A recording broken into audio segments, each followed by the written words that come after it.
working? Okay, good. Good Sunday morning, everyone. Whoever tuned in to watch my live stream today.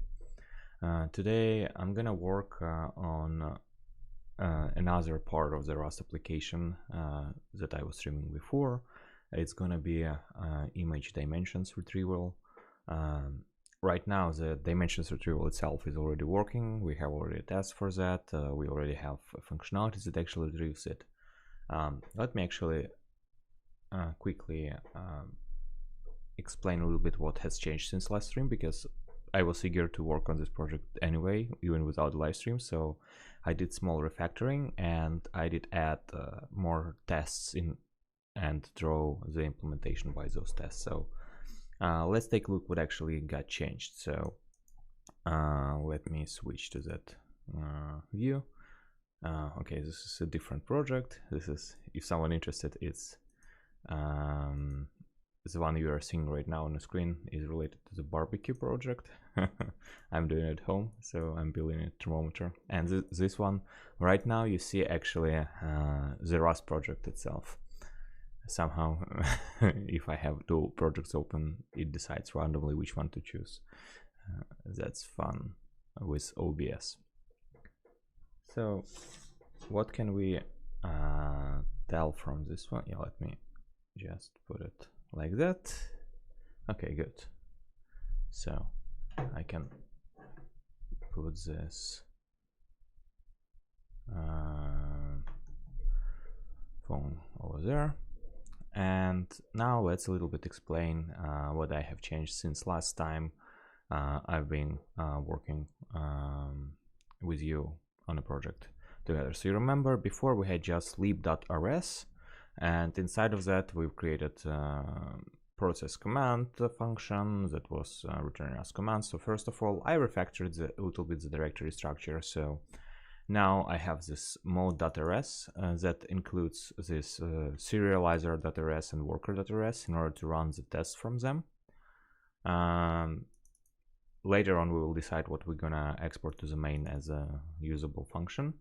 And then I have in my worker res I have also some changes. So before we had this output event image dimensions, and output event was actually an enum.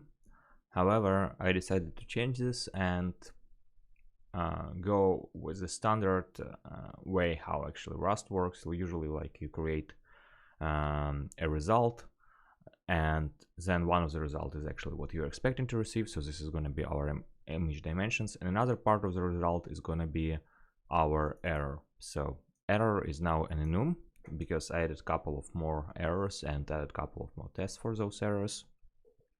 So now we have the read error as an enum, and it has three variations. It has file not found, not an image, and corrupted image. And then over here you can see some tests for it as well, like in the end. You actually can access it all on GitHub, so you can see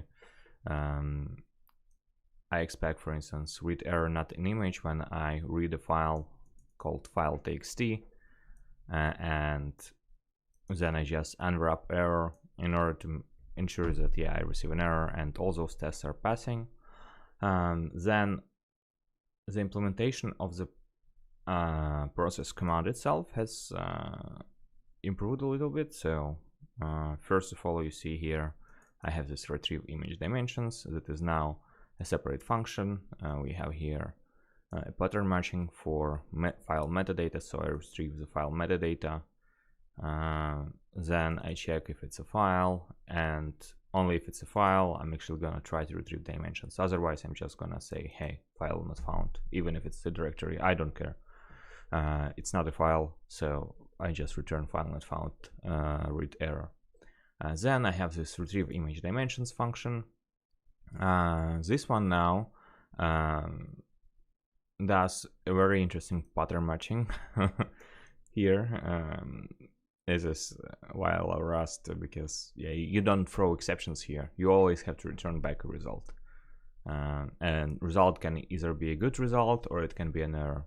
And in this case you can really see, for instance, the image size library that I'm using to actually parse the actual image size for my project is having two functions. One is image type, the one that reads actually file header, and it's more than enough to have something like 10 bytes of the file in order to know which type of file it is from point of view of the image. And it can it returns me back one of the variations of the enum of image type. And then I also have another one called blob size. So the blob size is actually reads the dimensions from the file frames. In JPEG, it can be anywhere in the file, but usually it then goes in the header.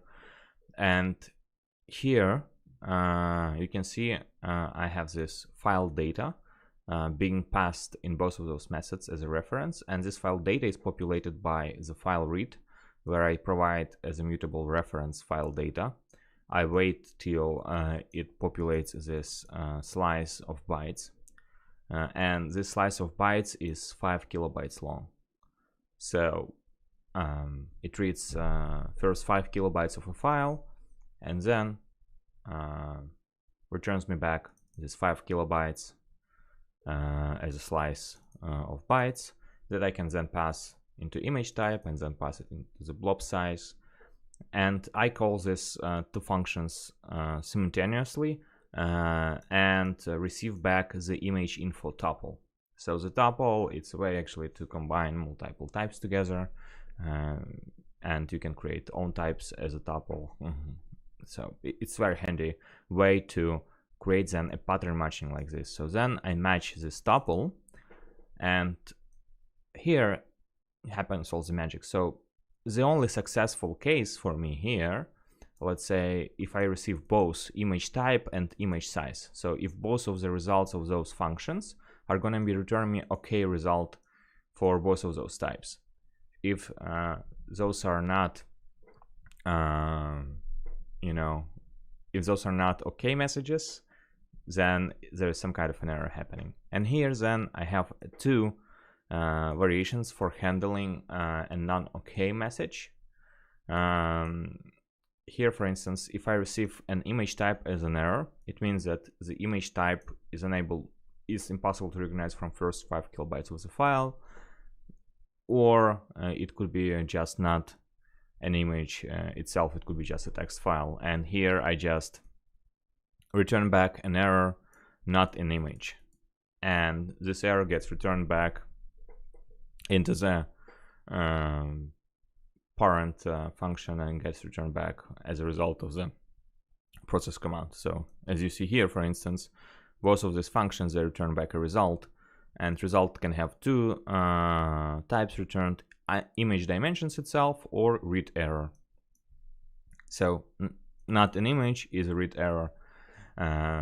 And then if, for instance, I received a proper image type, however, the blob size was unable to retrieve the size information from that first 5 kilobytes of the image, it just returns back a corrupted image, because I consider if I cannot read within 5 kilobytes, if I cannot read the file information about the size of the image, I just consider it, the file is doesn't make sense to take a look at it at all. So I don't need to read all the 10 megabytes or whatever the size of the image itself in order to learn about the image size. I just need to know first 5 kilobytes, and based on that I can just make a decision. So that's basically a quick recap what was happening.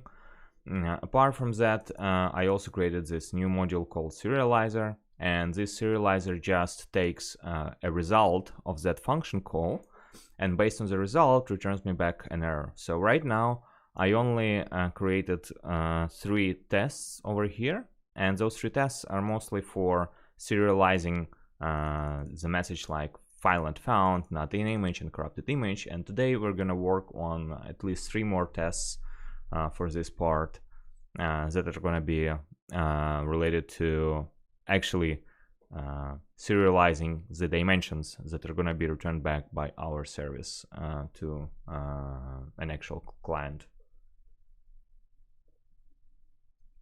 So as you see here, the JSON file is the JSON format is very simple. Like, it just returns an error as an error key, and error itself is just a text. And then you have a file as to indicate which file path was used as let's say to indicate which file was used as how do I call it? Sorry. Which file was used for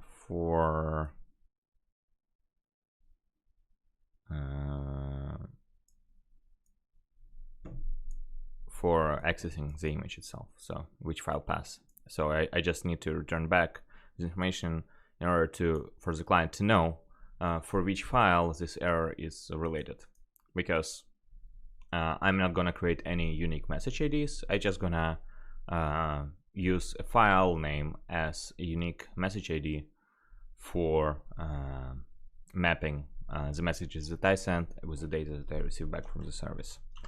Okay, so now what's important for me to do, it's actually to create a new test, right? So I'm gonna create a new test, and I'm gonna test that it serializes JPEG image dimensions, right? And here I'm just gonna create another assert equals. When you follow TDD practices, you usually write an assertion of the expected data first, so you don't bother with the second argument right now. You just wanna create let's say an information what's going on there. So first of all, I'm gonna start with the file, right, because I think F is the first letter in alphabet. Like here we started with error because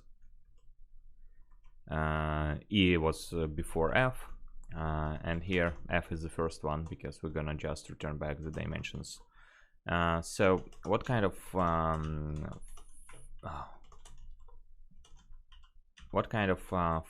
it's gonna be? Let's call it some file.jpg. Then we're gonna return back width, right, of the image. And here, let's say, let's make it without spaces. Let's make it 680, and then we're gonna return back height of the image. Let me move a little bit the chat so it doesn't close my view. Okay, good. So here we're gonna have a height, let's say of 299. Yeah, it's fine as well. And then we also want to return back the type of the image itself, and the type of the image is gonna be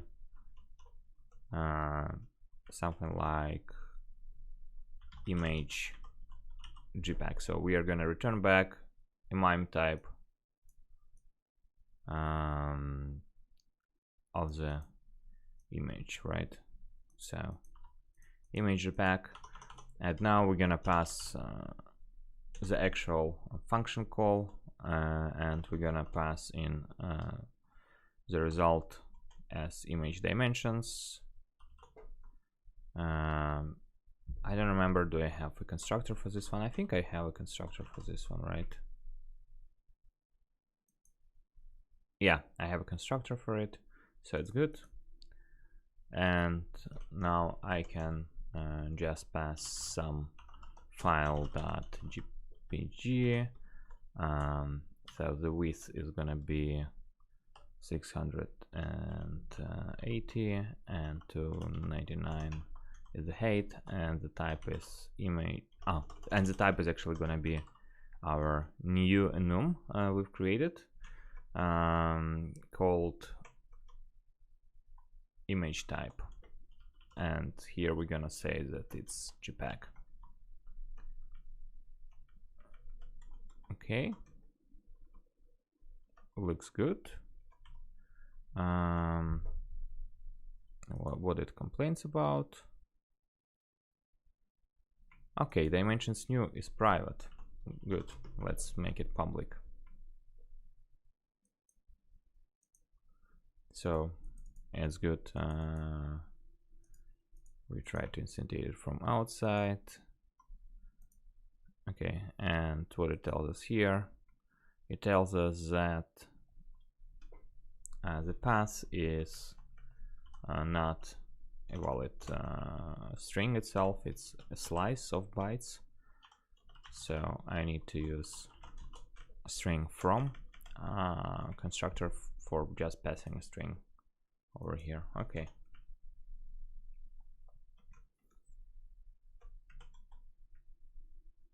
I think it's good. Okay, let's just format a little bit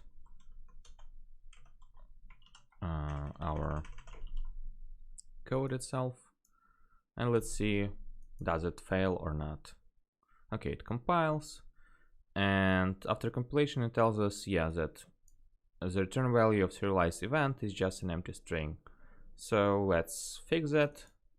Let's right away create let's say dimensions JSON, because we already have one for an error, and here we're gonna specify the file path as a string, right? And we're gonna specify the width as I think it's usize, yeah, height also as usize, and then the image type is actually, in this case, we're gonna specify it as a string. So image type, or maybe even just to make it easier for us, we're gonna specify it as a reference to a string, right?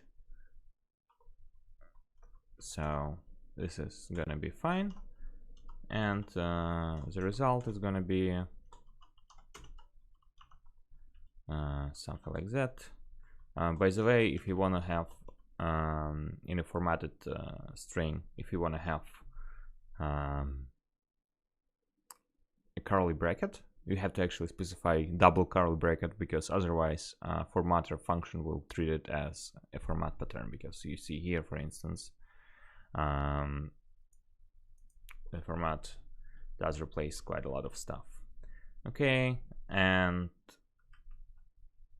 for now, yeah, probably we're just gonna return back the string without even applying anything to it, and here we're just gonna say, okay, if we receive a result of dimensions, so here it is. So if we receive a result of the dimensions, we're gonna just return back dimensions JSON of this file path. So it's gonna be dimensions, I think it's async. Can I access a field itself? Weird. I should be able. Okay. Dimensions async, then dimensions dot width, and then dimensions dot height, right? And then just an empty string.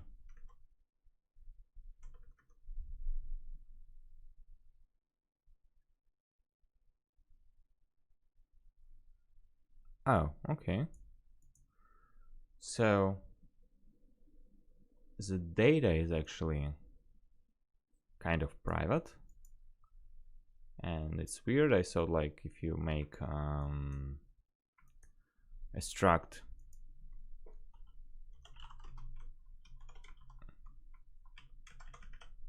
can I just mark it as pub? No.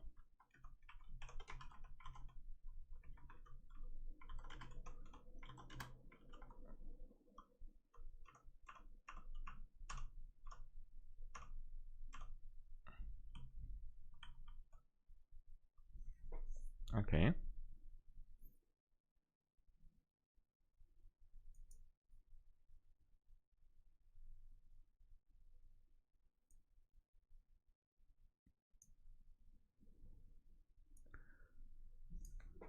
Oh yeah, definitely. I also made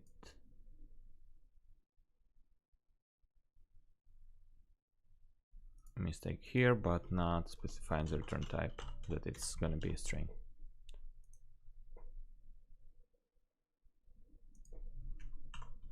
Okay, to owned. Are you happy right now, compiler? Yeah, compiler is now happy. However, the test is failing, so it's good. Now we actually have to start with the format itself, and here, right, we can just return it back. So here gonna be our file,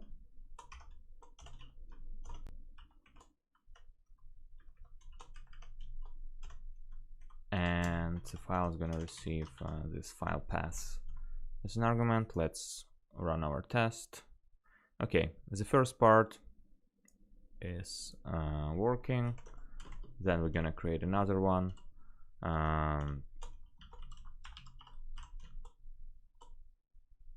And here, I don't remember, can I actually pass somehow an integer formatter? Let's quickly look it up in documentation. What documentation is for then, if not for looking up some information about it? Let's see, Rust formatter options.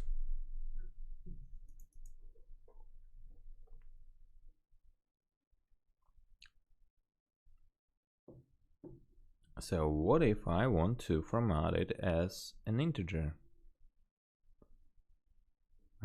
Okay, precision.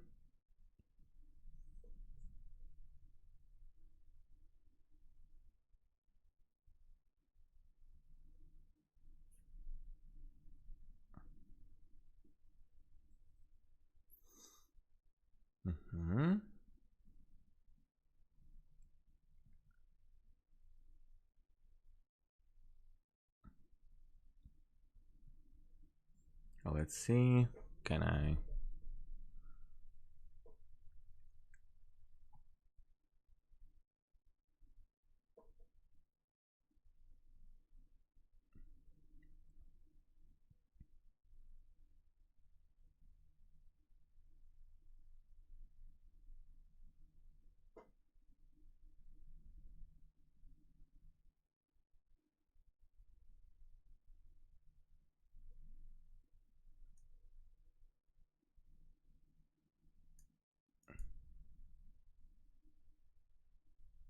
Okay, so I can use double colon, and then let's say tell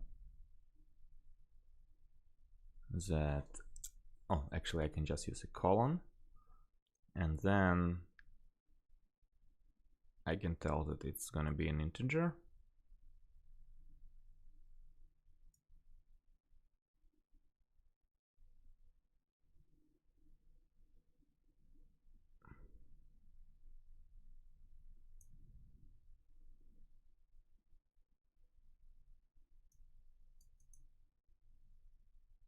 Okay.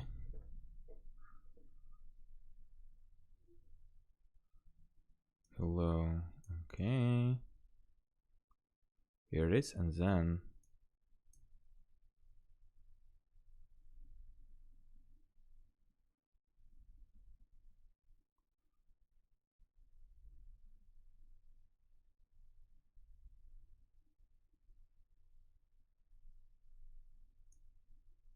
okay, so I have somehow to use here, for instance, I can use here let's say something like that, right? Or no? Okay, so it should be something like dots. Actually, who cares? It's a variable that's passed in, so I think it can find out that it needs to put an integer out of an integer, right? So let's switch back to the code mode, and here I need to specify height as well, and then an image type. So we're gonna add also height, and we're gonna add a type, and the type is gonna be also substituted. So let's see. Okay, the type is empty and it's invalid JSON structure, so the type needs to be wrapped in quotes. All right. Yeah. So now it looks like a valid implementation. Okay, looks good. Except that image type is not there. However, in order to achieve you know, that everything is fine here, we're just gonna specify image JPEG as a type parameter over there, and now all our test passes, so we can go on and add another test case, right? So now we're gonna add another test for PNG file. So I'm just gonna add PNG here, and I'm gonna just change the values here, let's say to 200 and by 100, some file dot PNG, some file PNG, then width should be 200 and height should be 100, and the image type should be image PNG. Okay, what it outputs us, it tells us that yeah, everything good except this type mismatch. So here now we easily can create actually a function, and we'll call it fn mime type by image type, right? And we're gonna receive here an image type as an argument, so image type, right? So this is, I think, it correct, and we're gonna return back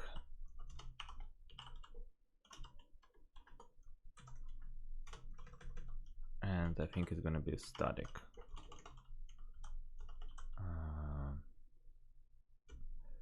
I don't remember how do I specify. I think it's something like that, static, right?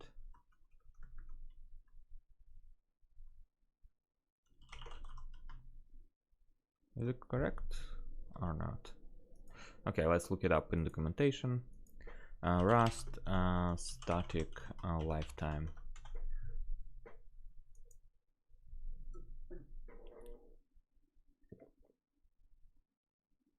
Okay, so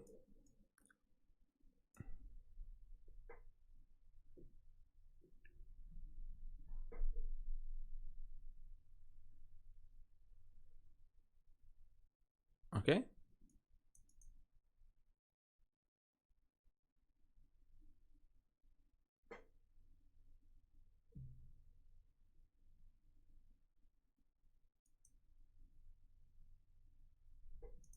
So I just can use a, let's say, yeah, it doesn't matter, a, and then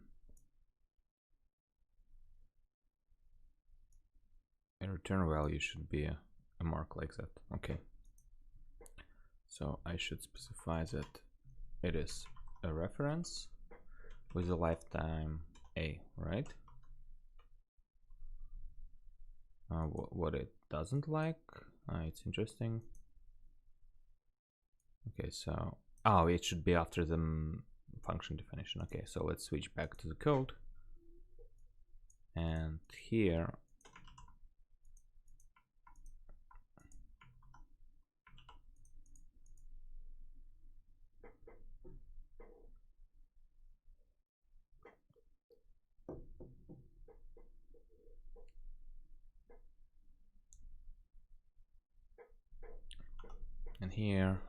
we're just gonna return back, right, a reference. Okay, let's see. Expected str. Okay, let's return back image JPEG, right? This one should work. And here let's replace this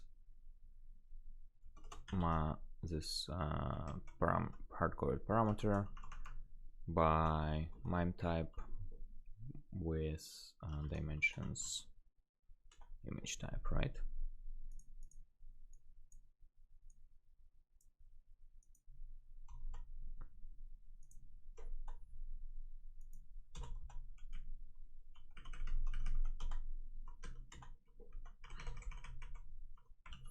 So should be working or not much. Okay, it works.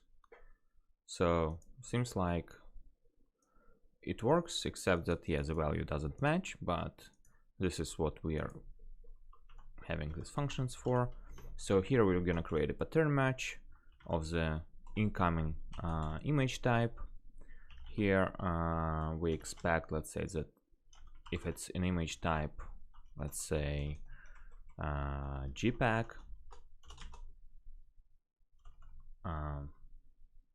right? If it's an image type JPEG, then we return image JPEG. If it's an image type PNG, then we return image PNG. And right now, as you see, the match is highlighted in red, because when I try to compile it, it will tell me that I didn't cover these variations of my enum. So for this case, because I just want to write a test case for each of the variations, I'm just going to return an empty string for no variations. So we see the test is now passing, so I can just take this one and copy paste it and put here GIF or GIF or GIF, whatever way you'd like to pronounce it. So I'm gonna change again the parameters, so it's gonna be 100 by 200, and here I'm gonna change the 100 by 200, and the output type and the file name should be also GIF. Okay, let's see. Okay, it returns us the wrong data, so let's go back to this function and let's add another definition here for GIF file, and this is gonna be GIF. Okay, sounds good. So this one looks like working. Let's run a test to verify it. Okay, actually, you know what, I'm just gonna turn on the after running of the tests, because yeah, I don't want to click a run button all the time, and in test development you usually do it like that. Okay, so it serializes not a GIF now it should be WebP image dimensions. Let's change here WebP and WebP type. Let's put it like 1 to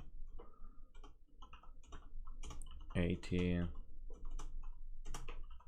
by 720.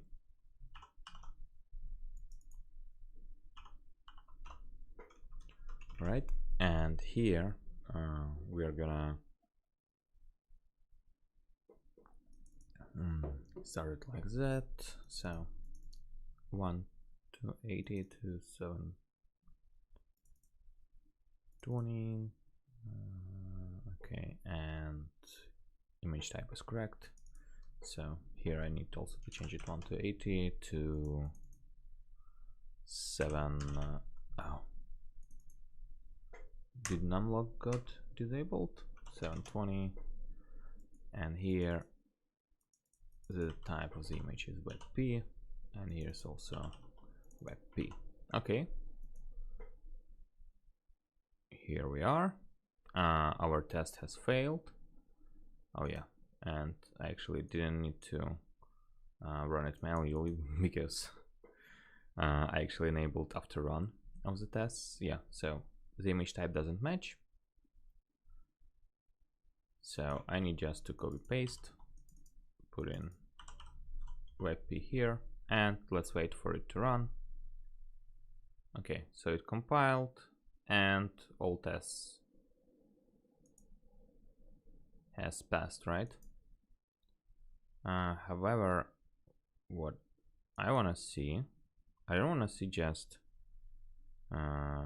this output. I just want to see also everything else as well. So let's first of all select that our testing is gonna happen every second after modification, not after 3 seconds. And another one, I'm just gonna enable show. Oh, actually it's already showing everything, right? And I just want to have everything expanded, so just to make sure, you know, like all the tests are running. Okay, good. Now we're gonna create another test case. This one is gonna be for the type that is, let's say, not known for us, but we still want to return an image dimensions if underlying library can return them. But we just will return image generic, let's say, type. So the file gonna be, let's say BMP, right? So we don't support the type BMP. We're just gonna return here generic, right? And BMP here, BMP here. Okay. And let's put it here. It's Serializer generic image dimensions. And why it doesn't show me? Yeah, this one weird, because usually like you see not the console output, but you see the test output. So this is what I actually wanted to see. However, it was showing me a console output. This is weird. Okay. Can I somehow? Okay, so pin active window tab. So this one should work pretty well. Good. And then we can just continue and work on this part here. So generic. So we need to fix this test and my type by image. So now we're gonna have an image type generic, gonna be image generic, right? And this one is now passing, so it's passing, but it tells us that there's an irreducible pattern, so I'm just gonna remove it. Okay, good. So everything is now passing, all the tests are green, and this part is finally done. So now we have a serializer that can do everything. Let's see, do we have some opportunities for refactoring here? I think everything looks pretty good. There's no need to refactor this piece. Do we have anything to refactor here? Let's take a look here. Probably not. Like maybe like fetching of the info, but it's already just very simple. Here I think everything is already kind of refactored. Or maybe instead of using the MIME type image by type here, maybe we can create on the dimensions, maybe we can create a method called MIME type, right? Maybe we can just put it there. You know what, let's also run a test case with coverage, and let's see how good our test coverage is. So in Serializer is 100% of lines covered, and here, what's happening here? Okay, the input command is not covered at all because we are not using anywhere outside of it. Also some of the derivatives here, yeah, it just fine. So there is the rest, the most important code itself is actually covered, so I'm pretty happy with that. Okay, let's see what can we go and do next. So the next one basically is going to be actually writing our server, right? So we want to write a server that's gonna listen for some messages from a customer. And here, first of all, right, we're gonna create a server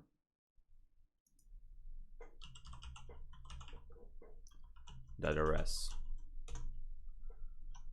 Yes, add it to the repository. Oh, you know what? While I didn't go far with that, git status, git add src lib serializer.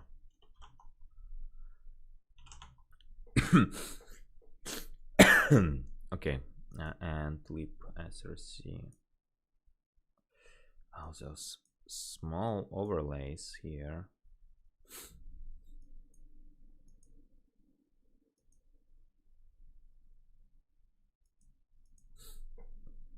So we have lib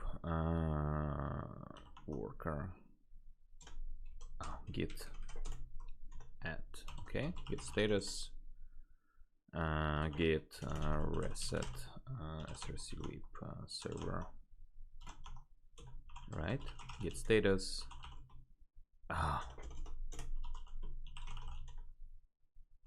Okay, so the right files gonna be committed. So what we did here, edit serializer output for image dimensions, right? So here's our current state is captured. Oh, I actually was promising, right, to refactor it a little bit.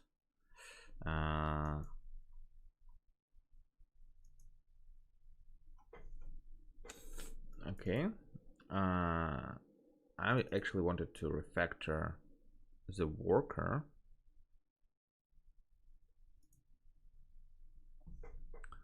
and I wanted actually to move this method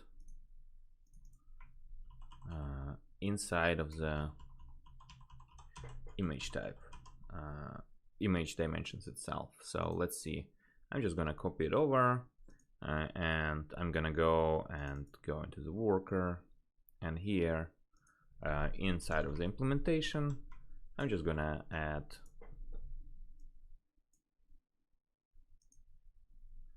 here a function MIME type that's gonna take self as a reference, and it's gonna return us back yeah, let's say MIME type with lifetime of a, and it's gonna return this reference to str with the lifetime of a, right?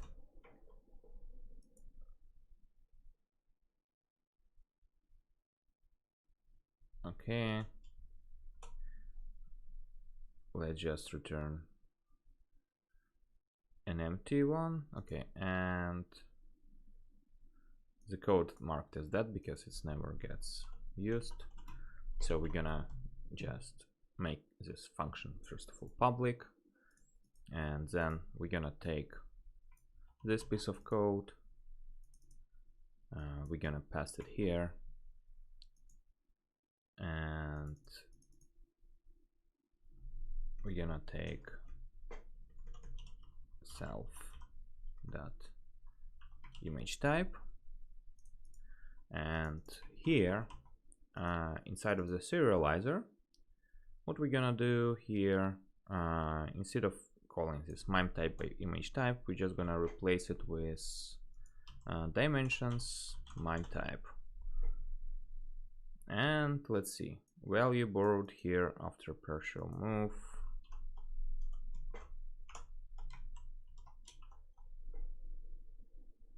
What?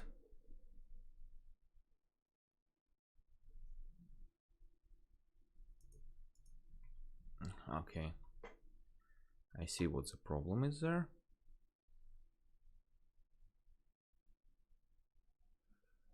So probably what we can do, we can just even simplify it further on. We can just take here, let's say, image dimensions as an argument, right? And here just pass those dimensions as an argument there, and here now we can use image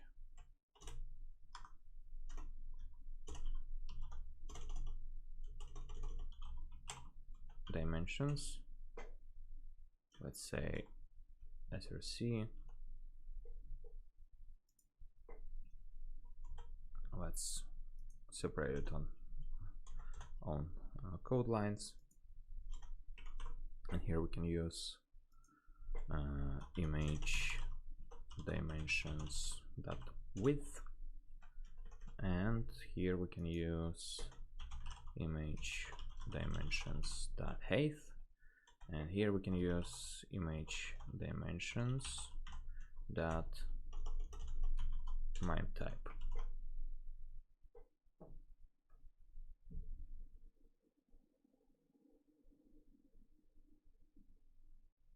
Okay, and now this mime type by image type can be safely deleted from our code base.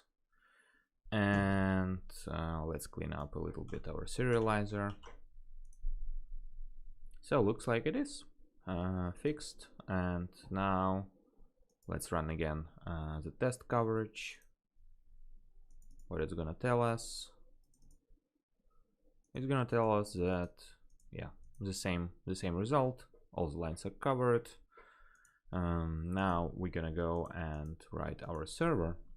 So here we're gonna include first of all the mode server into our lib. So it's gonna be included for compilation. As always, I'm gonna create here a definition on top for config tests, right? So it will only compile module tests and include it only into the test configuration, as far as I remember. Yeah, so finish test, and now we can go and try create some tests. Let's create a test like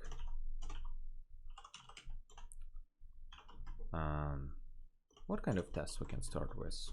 Something simple in order just to get us going, and I think it's gonna be Tokyo test.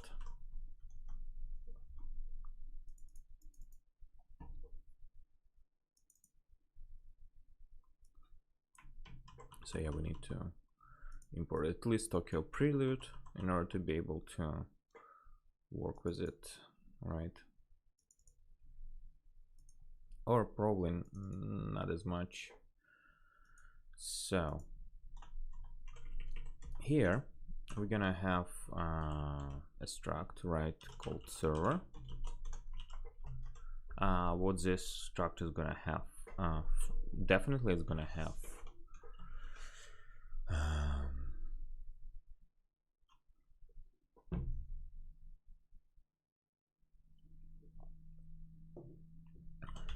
listen, right, and this is gonna be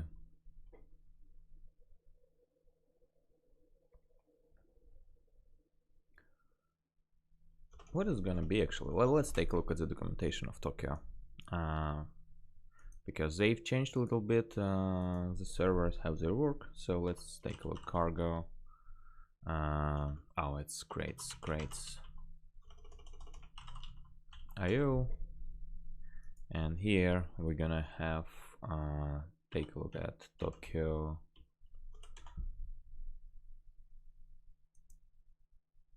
and we're gonna go right away to the API documentation. So let's take a look at the module called TCP. So this is, I think, or actually net, right? So we are interested in the module called net. Let's actually check if we have it defined in our cargo.toml. Okay, so net is defined here, so it should be fine. So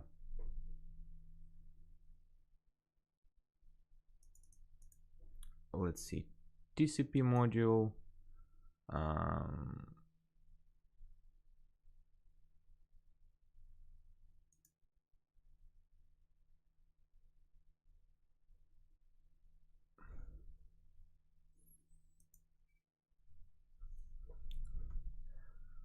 So we can bind to something, right? And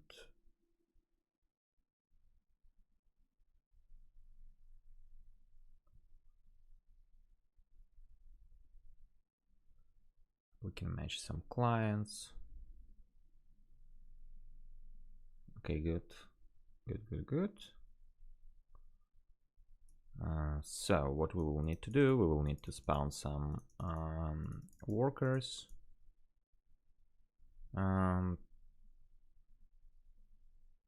Let's see.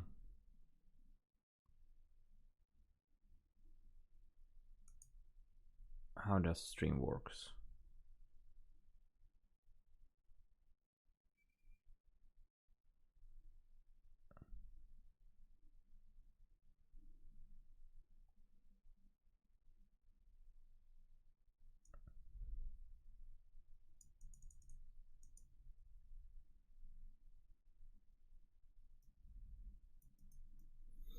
Okay, so we can create a Unix stream like that. This is cool, but I'm not interested in that one.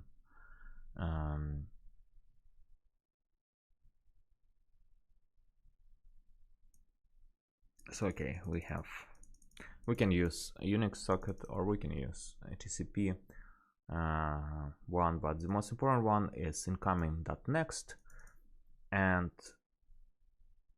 let's see if all of them have actually some common traits.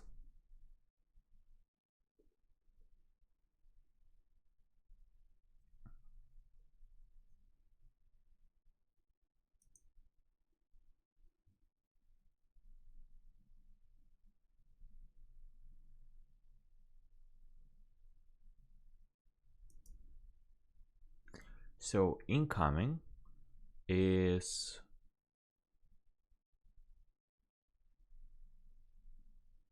a part of the Unix. Okay, so unfortunately I can't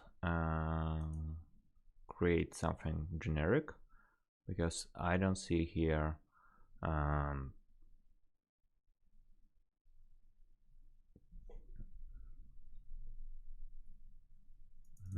anything I could abstract it around.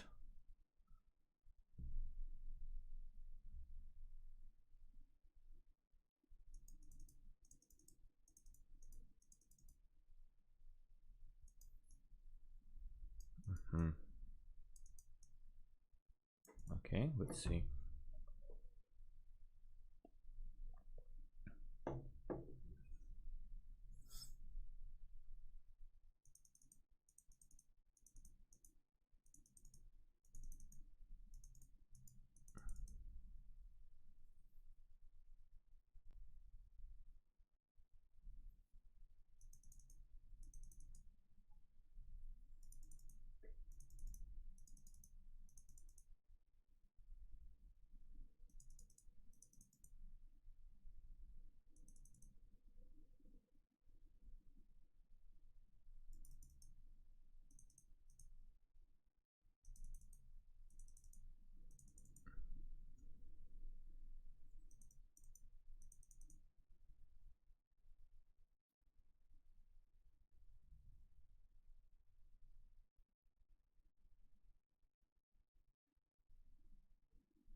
So I need to bind to an address, let's say. Okay, so it shouldn't be that big of a deal. Okay, so what can I do?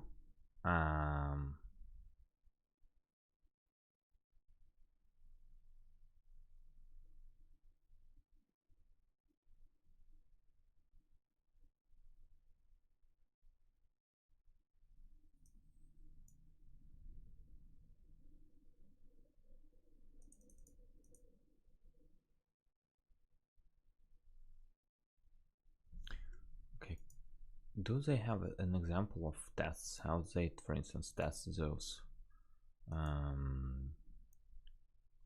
Let's say test.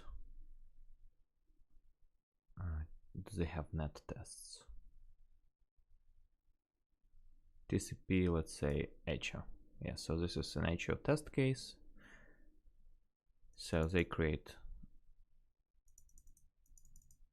server assert, okay, for binding, then they take an address.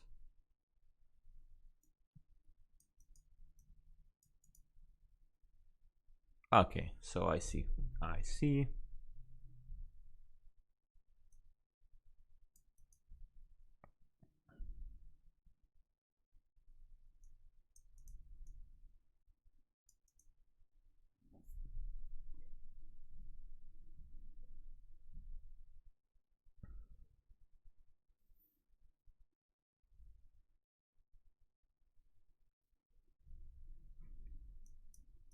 So you spawn an async a code block, then you are just gonna assert around it. Okay, looks good to me, honestly.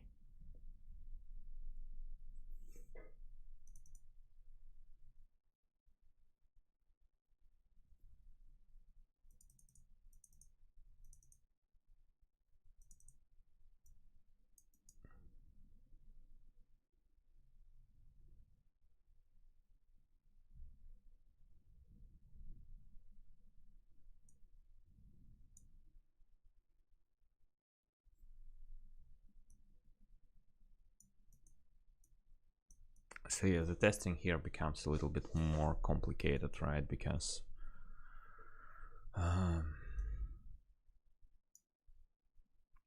you have to play around with it a lot.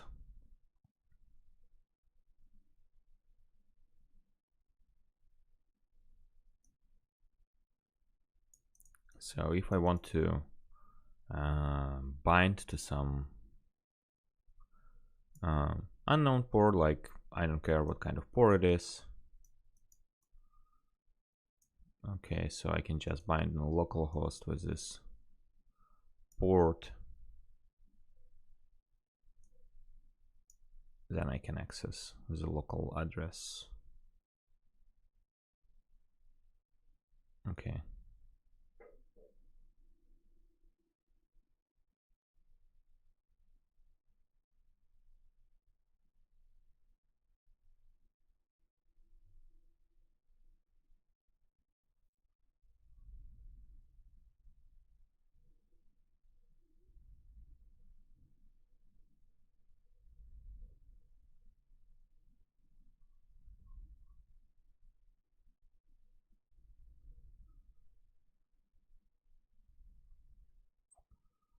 So it does, yeah, in this example, like they send the end data to the servers and receive it back.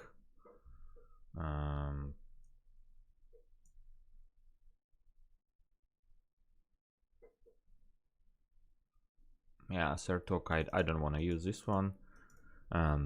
So I will need to create a one-shot channel in order to run a test. So let's start with creating a test infrastructure. Right, so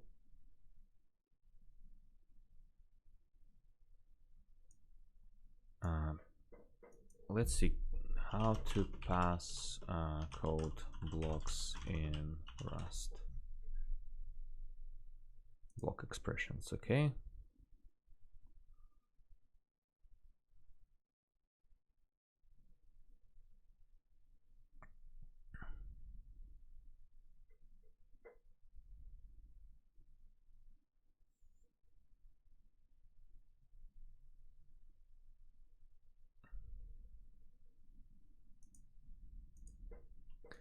So we'll need to create a function like test server, right? And or actually, let's just write a test. So let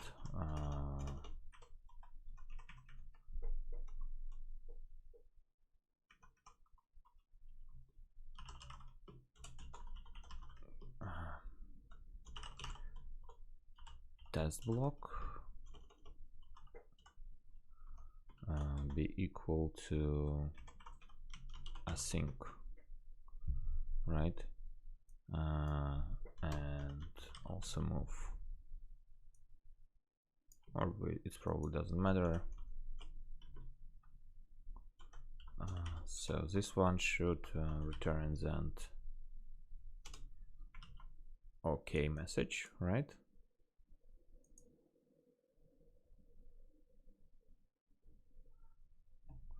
When it's done.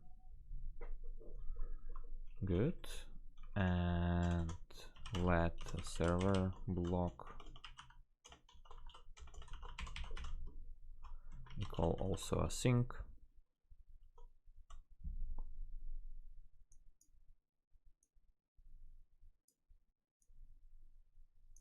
Oh yeah, here it is, my code itself. So async. Again, we're gonna just return back okay when we are done with it, right? And let's see how they do it here.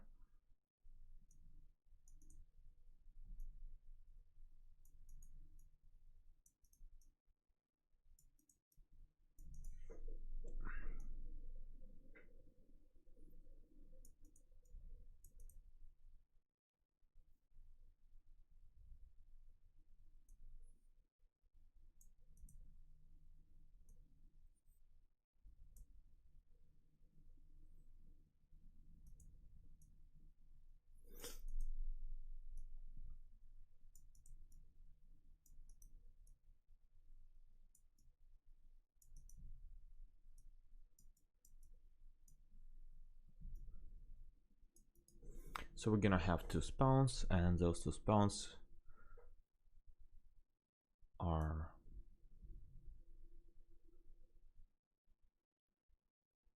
we are just gonna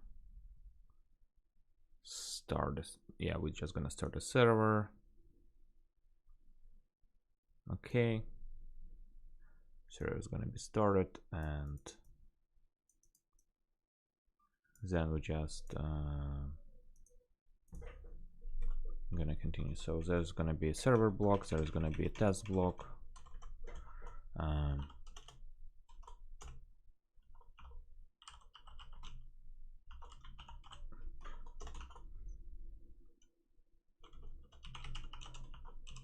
Let's just have a simple it starts server as a first test, and it's gonna be async, right?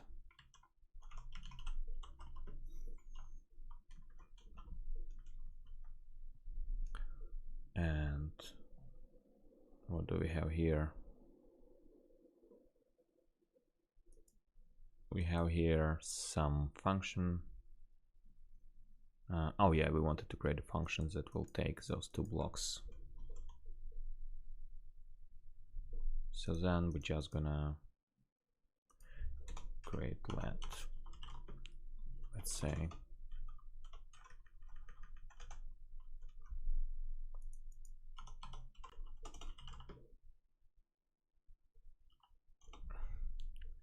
so we're gonna use here Tokyo sync.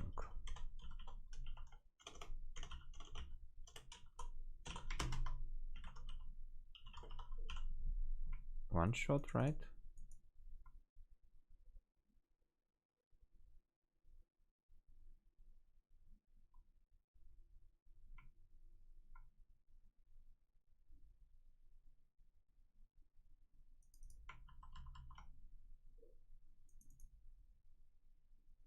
Did I include sync? Not really. Or I did actually include sync. Okay, that's good. So server here, let's see what's one shot.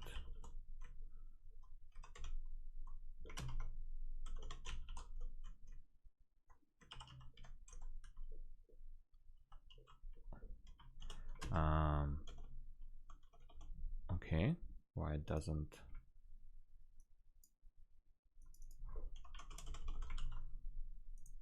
So sync.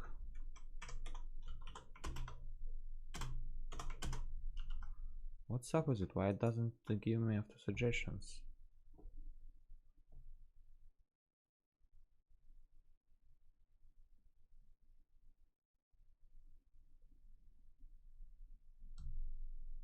One shot. I just want to have this one shot.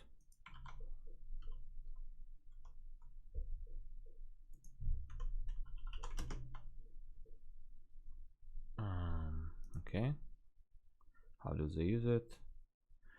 Use Tokyo sync one shot, and then they just use shot channel. Yeah. Use Tokyo sync one shot, and then here he's gonna use one shot channel.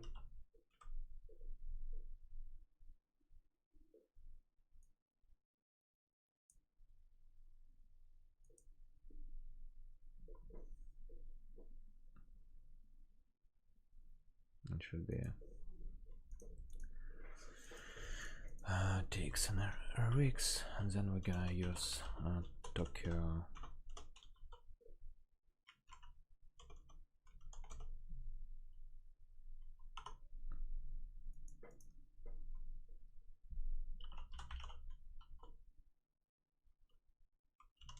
spawn.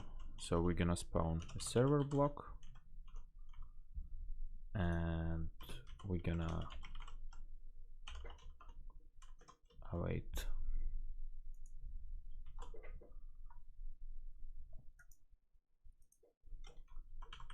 right. So we're gonna await for a server to be started.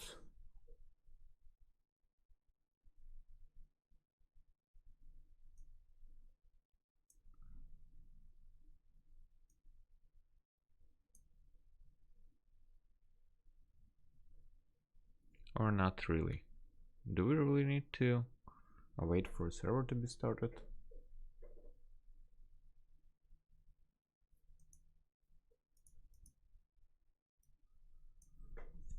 I don't think so, right? What we need to wait for,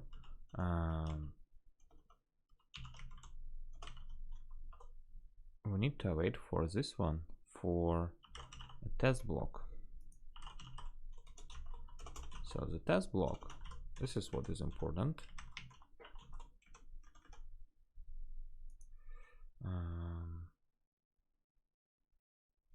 Oh, actually, it doesn't matter.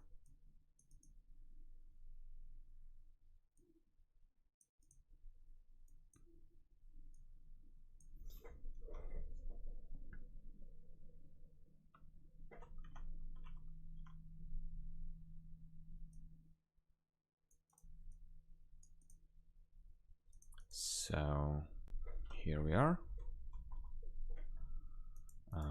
we spawn both of those asynchronous tasks, and here we're gonna wait for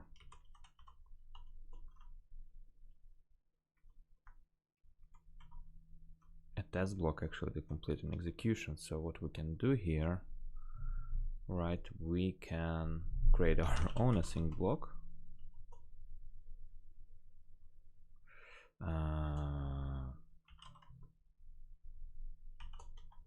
Right, and here we can actually do an await.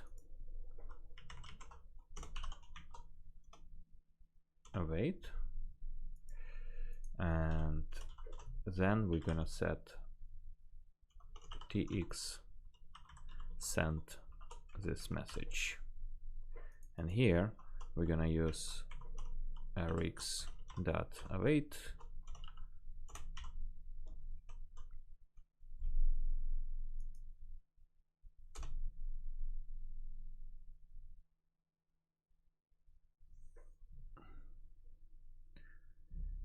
std is not implemented for one shot.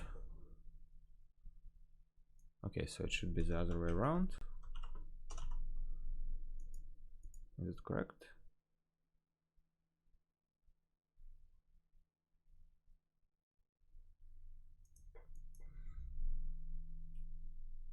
Okay.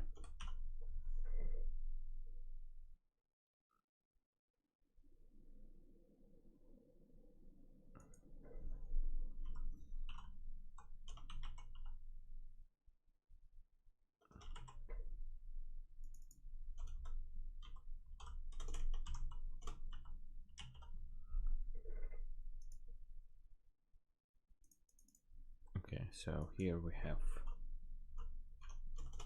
an interrupt being called, and let's see, does it compile? So it compiles. This is good. So it compiles and do our test of,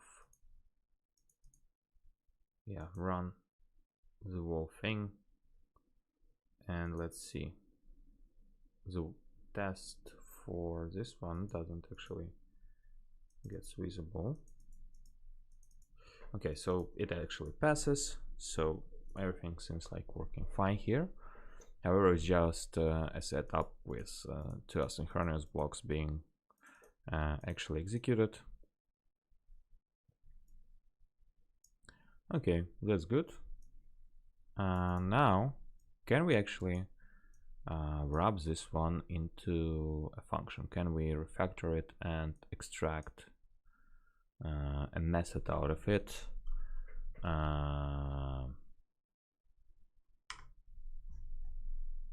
Yeah, I want to extract all of it. So let's see, refactor, extract method, async, yeah, server test.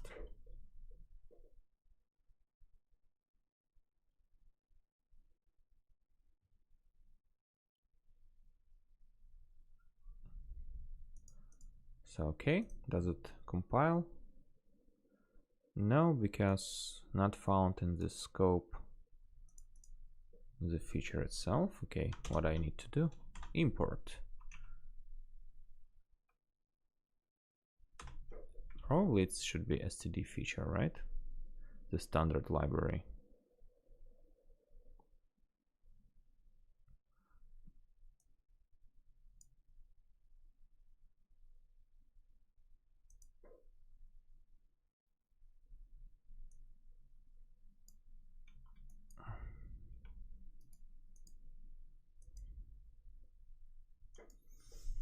Okay, so here comes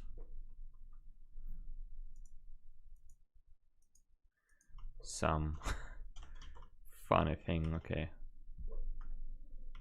so let's say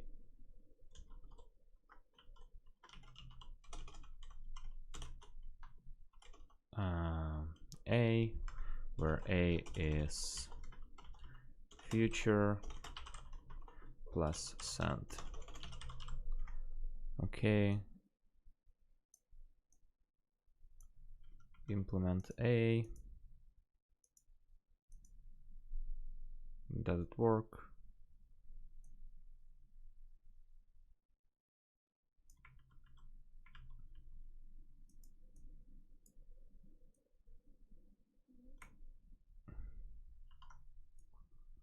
Okay, implement.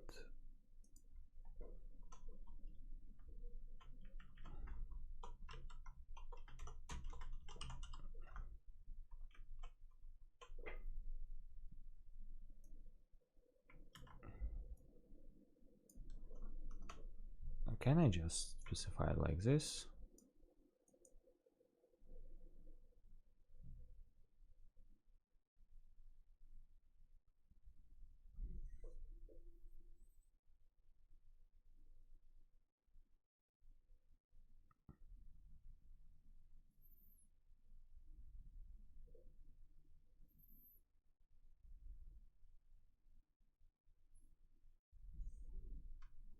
Okay, can I specify it here as well? Plus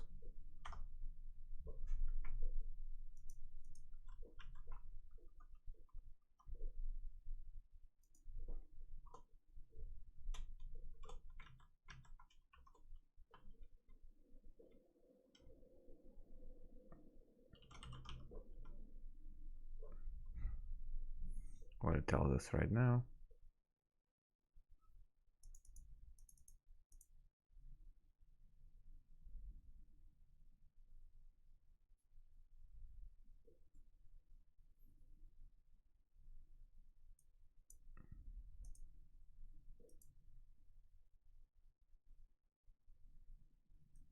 Why I can't create something like that? So what's the definition of the spawn method in Tokyo? Let's see.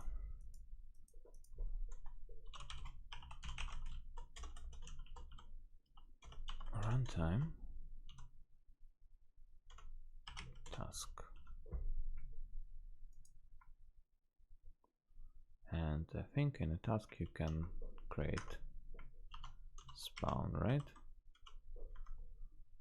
Okay, not really. Can I have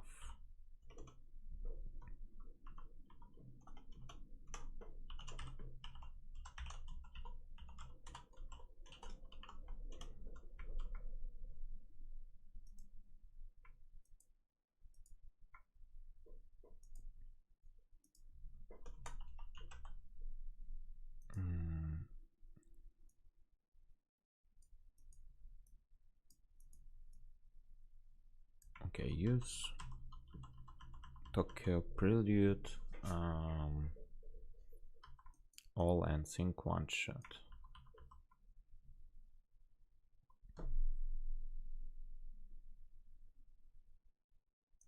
Can I just somehow access this stuff from the prelude? Okay, so the prelude is just imports IO stuff. Let's go into the directory itself. And how about the spawn itself? Okay, so here is the spawn method.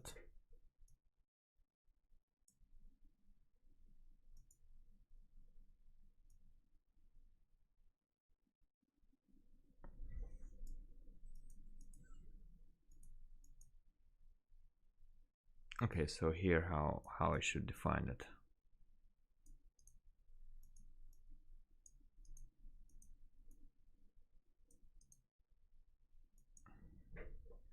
So here is the definitions that I need to do. Okay, good. Let's do it like that. So it's gonna be type A, and this is gonna be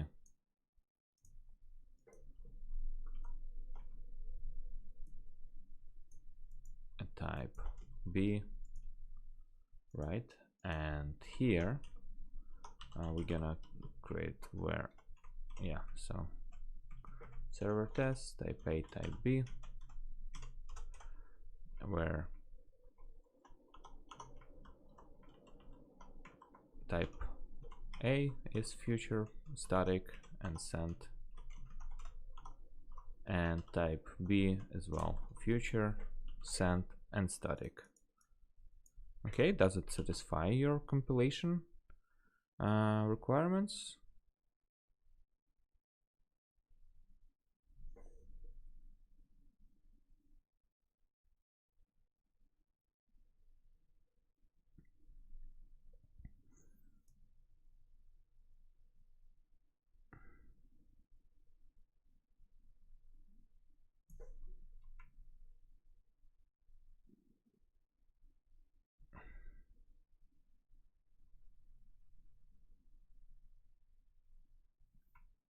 Okay, so the problem is that over there it actually requires it to be a task mode, and yeah, let's see about the spawn itself. So here, what kind of a feature it is?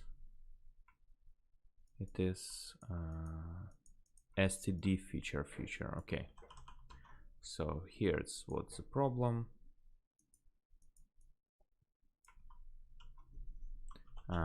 It was using the wrong import. So let's see, does it compile now?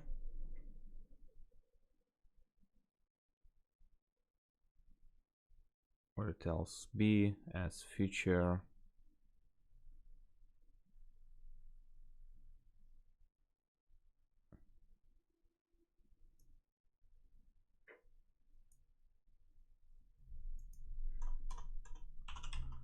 Okay, std marker sent.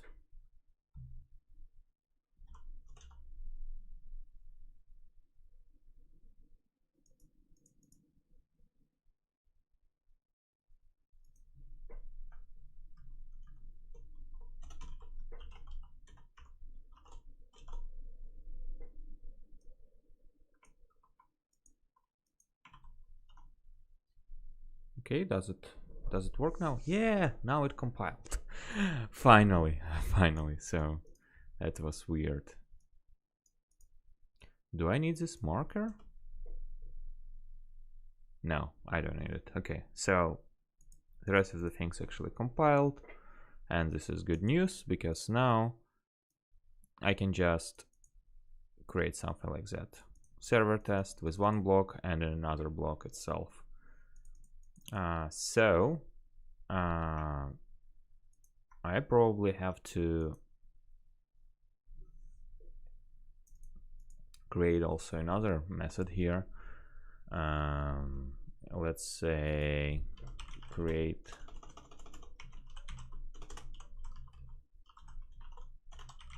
TCP. Oh, but probably I have to do it in a different place. Okay, so here we are. And now what we need to do, we need to create a function, right? Function create TCP server, let's say.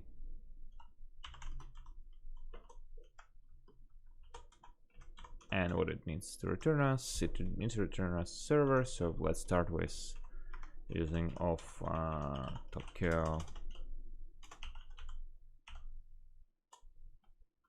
use Tokyo net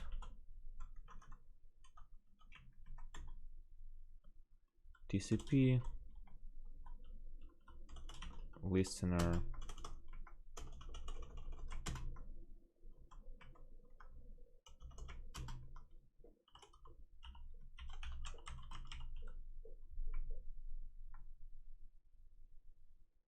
So does it work?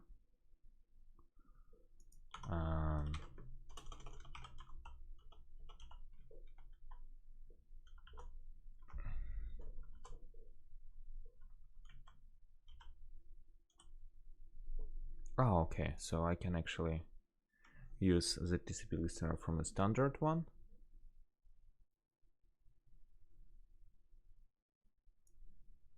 Or not really, I can just do a different thing, okay.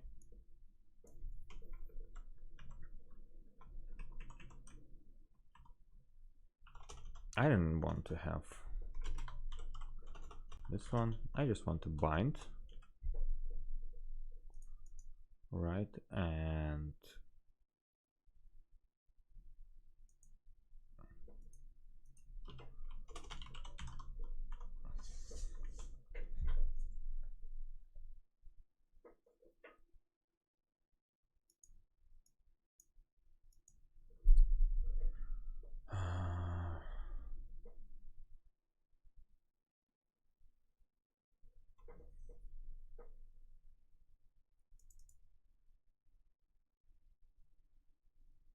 what do I do here?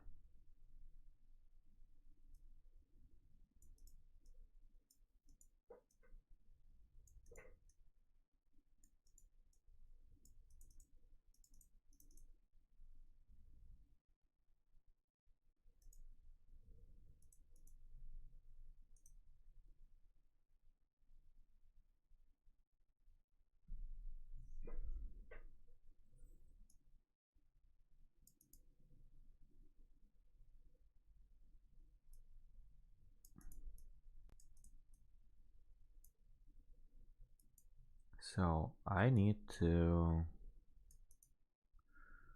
first of all, yeah, let's write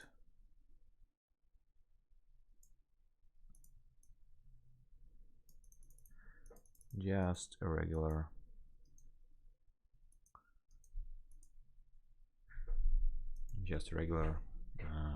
data itself. So let's expect that, let's say, it returns file not found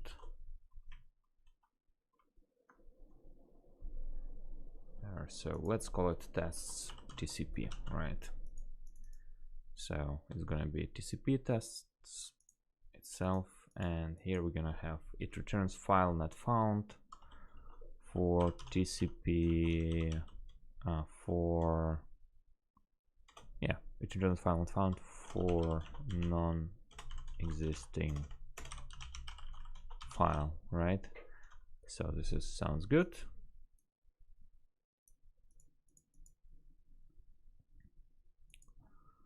And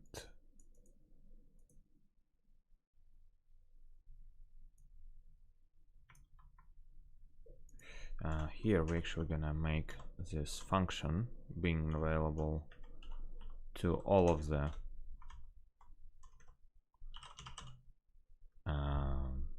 submodules.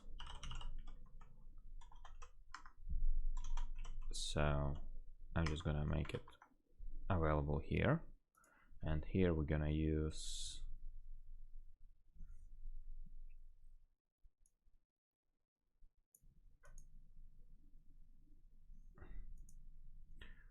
so here CUG test as well. We're gonna use this one shot, but prelude we're gonna use anyway, right? And for the test we will need this one shot.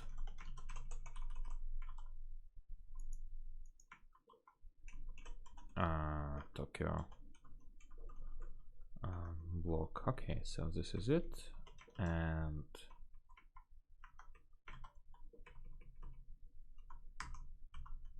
this is probably also needs to be wrapped into CFG test, right? So this is it.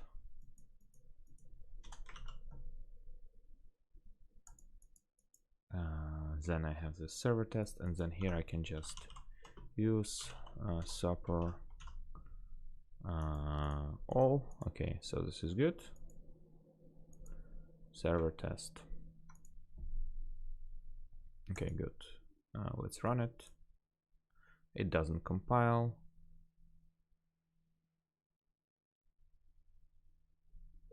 Okay.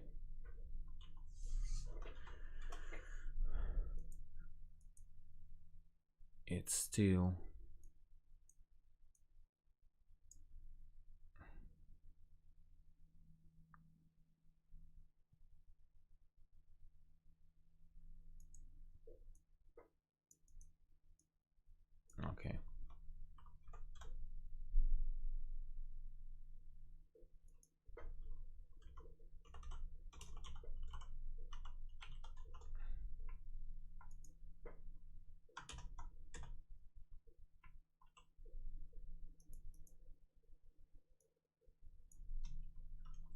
So it should be TokyoNet TCP stream. Good. Okay, address is not found in the scope. True. And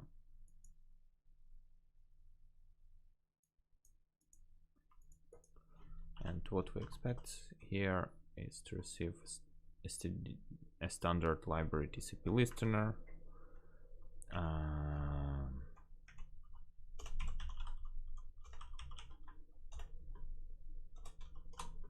Right, I remember there was something related to it, right?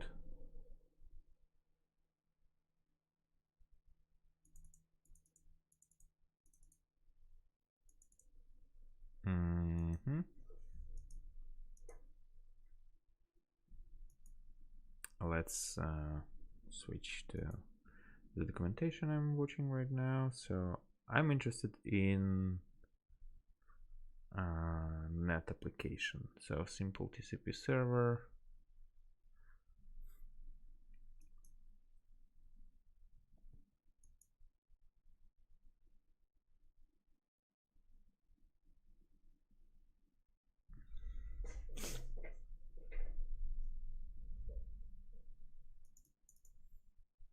Okay, can we somehow bind to it? Okay.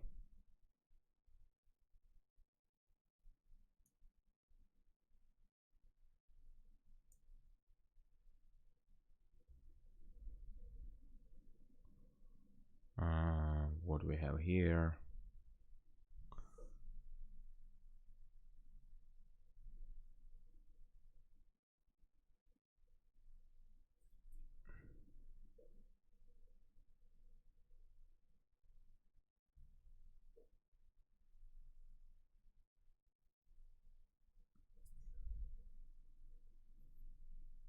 Can we create it from TCP? I saw it somewhere. Like you can create a TCP listener from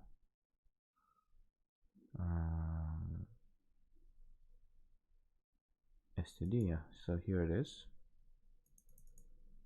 Create a new TCP listener from the standard library TCP listener. Okay.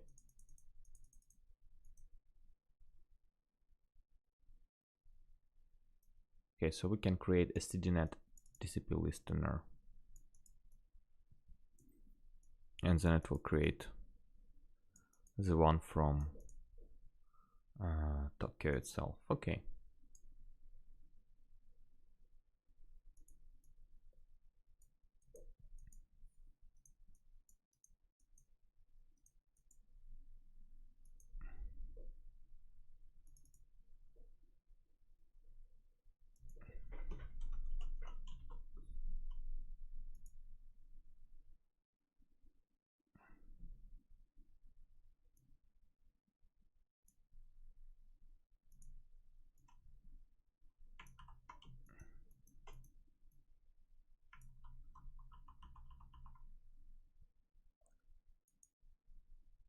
So what I want to do, I want to return back a server itself, right? So import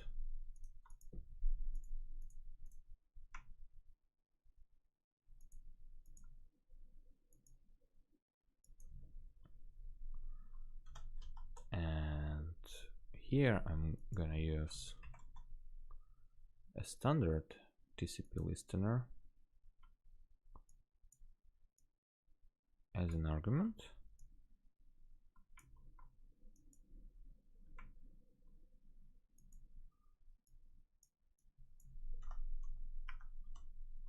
But here I'm gonna return back a TCP listener from Tokyo.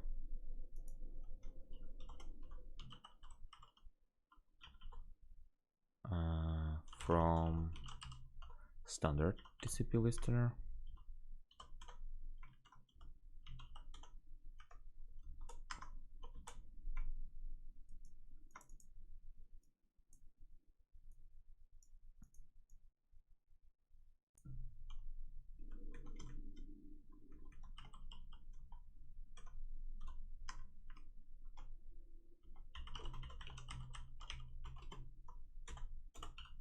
right? And here we're just gonna return okay for now.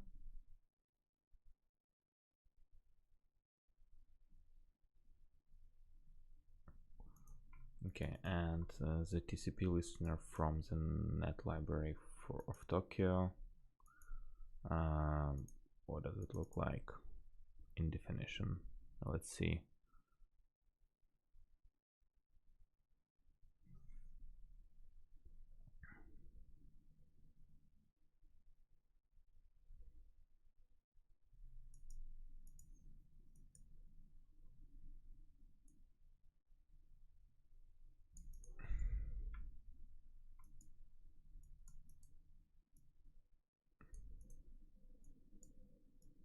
Oh wait, I can just return something like that, right?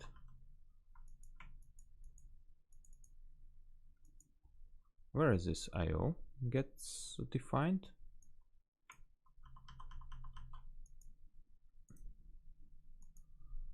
So we're gonna use std IO, and we're just gonna return back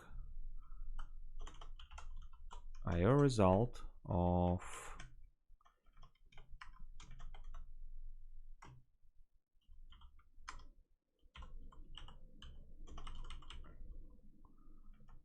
this TCP listener, right? Is it correct or not really? Okay, so we're just gonna return something like that.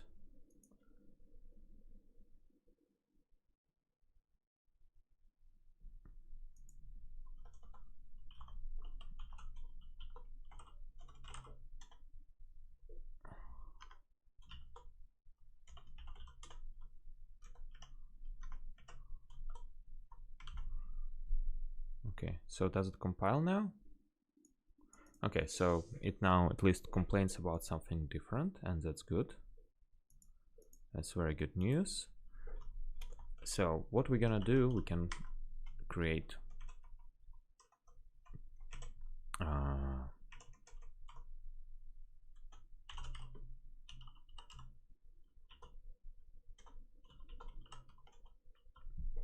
so we can create a new TCP listener, right?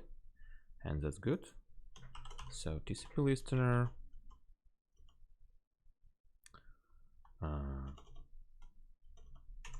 probably builder, right?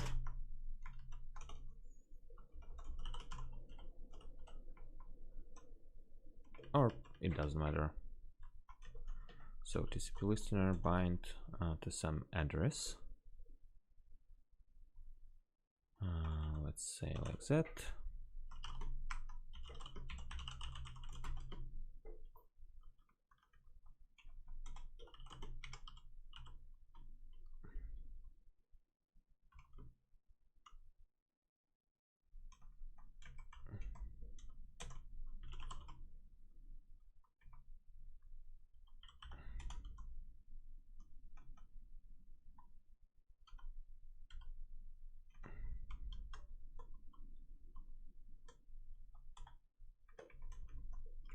So it's gonna be on some random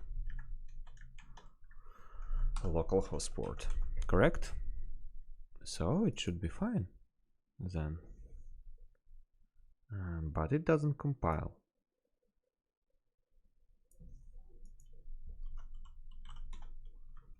So we do something like that. And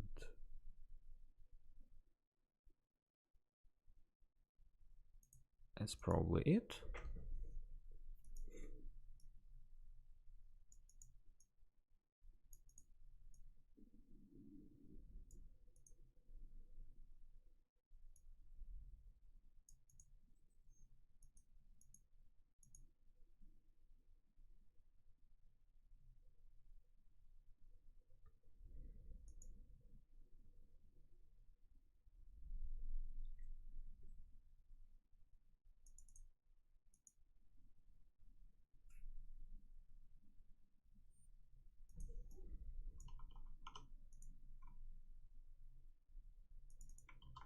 Okay.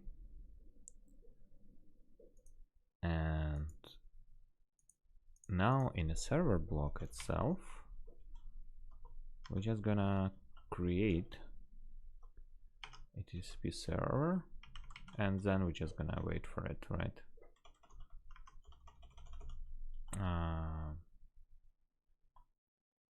Is it correct or not?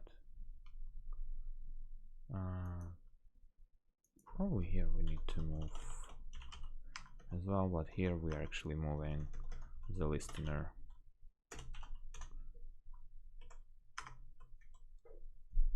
Is it correct? Looks like it. And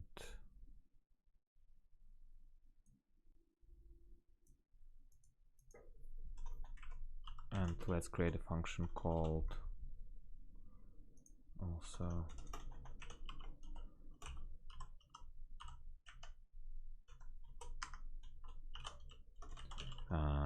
we're gonna create a function that will create locally bound TCP server. So it's gonna create a TCP server on some random port locally, and we're just gonna move this piece of code here, and we're just gonna return back a listener and an address. And it's gonna return us back what? It's gonna return us back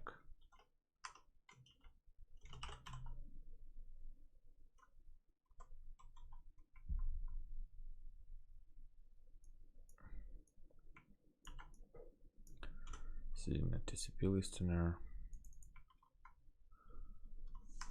and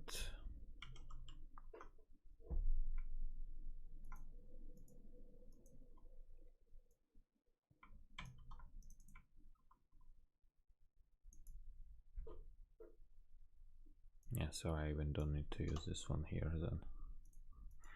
Okay, this is good. And here it's just gonna be a socket address, right?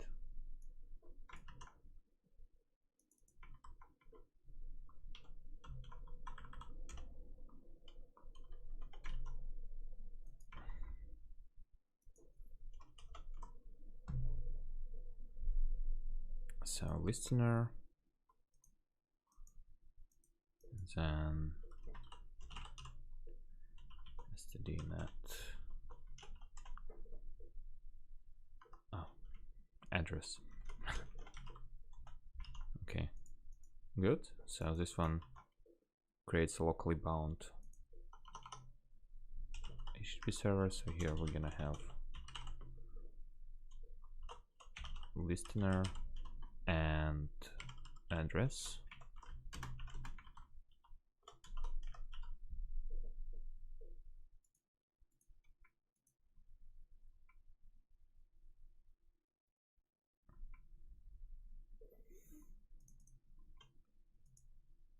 And can we do something about it?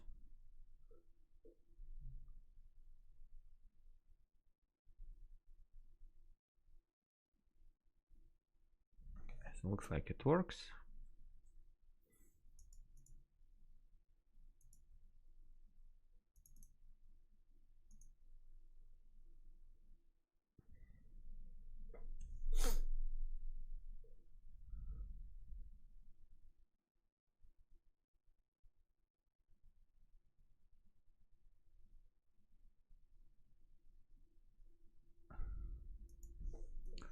You know what? I'm gonna create just another function, and I will call it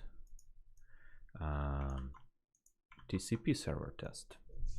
So I'm just gonna group it all together, and I'm not gonna have a test block by itself, so I'm just gonna have a one single block here, and I'm gonna use the server test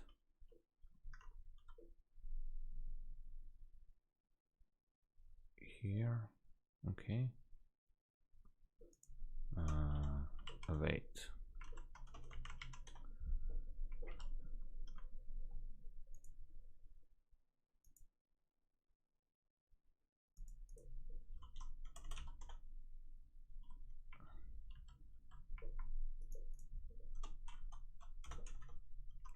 here we're just gonna pass this test block, and here we're gonna create our own async block itself, not a function, just async block.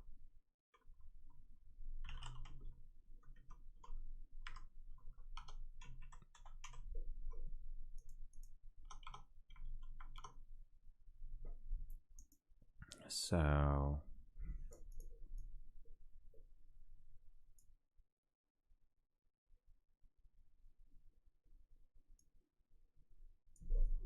this piece can go probably here, right? And here we just gonna move this piece of code and just post it here. So then it just gonna give you a chance to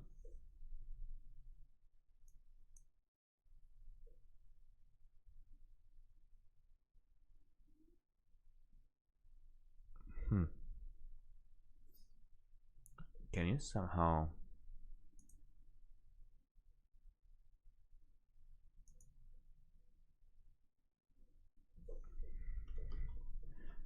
make it like this? Async, and let's say address, and it should be probably a reference, right?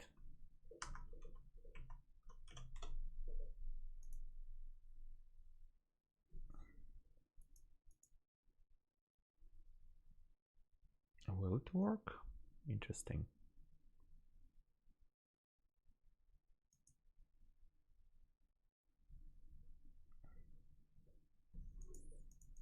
Oh, not really.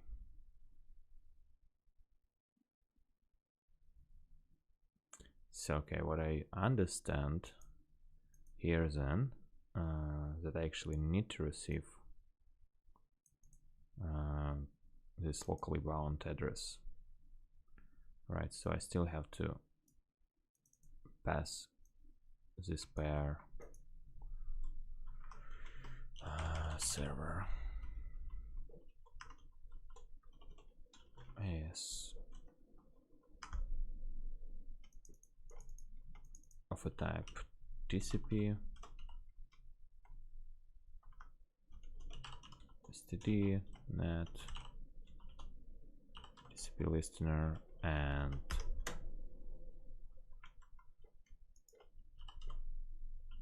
net socket address, right?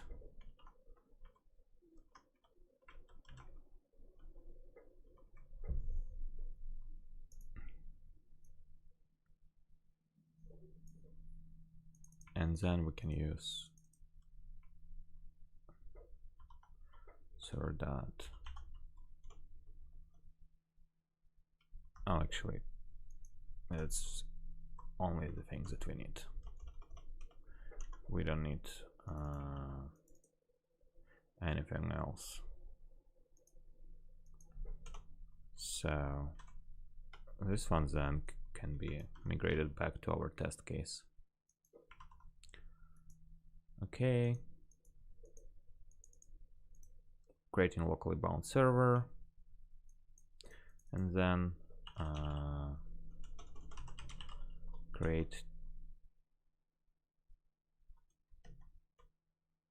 TCP server with, oh, not this one. Where is it? Create a TCP server test. So here TCP server test, and it needs to receive as an argument just our listener.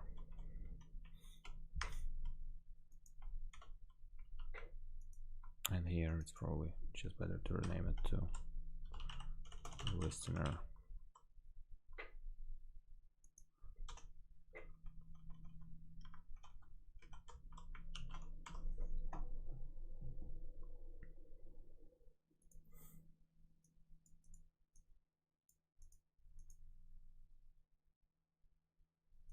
Okay, do they actually do anything on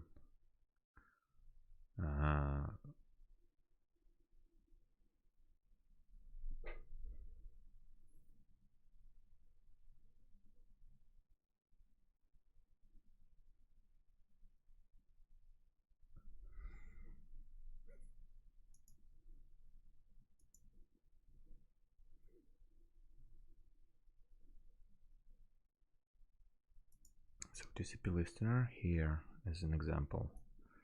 So it matches a stream and it does some stuff on the stream. Okay, so how does the stream works?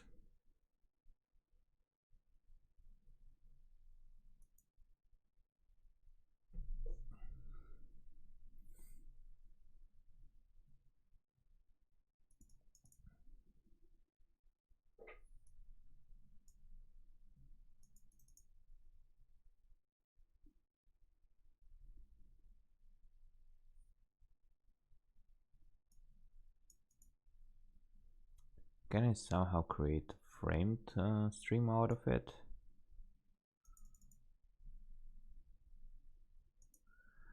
Let's see, framed.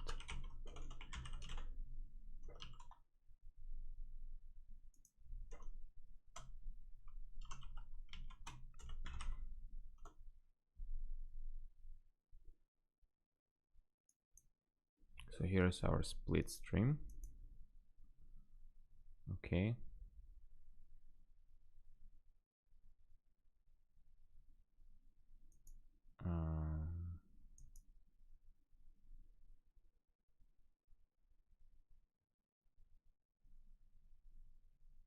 This is not what I was looking for. Where is our split stream itself?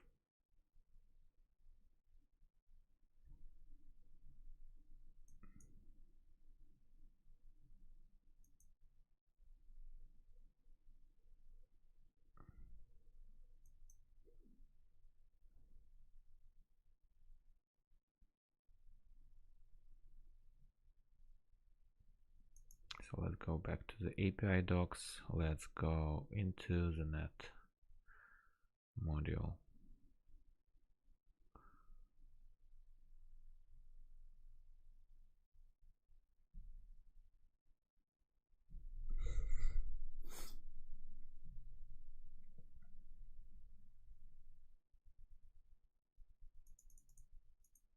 So okay, the Tokyo spawn doesn't require you to create an await on it. So it just spawns in the synchronous tasks, and that's pretty much all you need. Okay, how about stream utilities itself?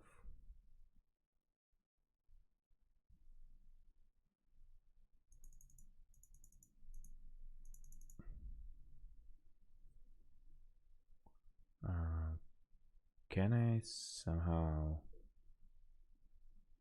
net? Okay. How about IO lines, or how does it work over there? So can I somehow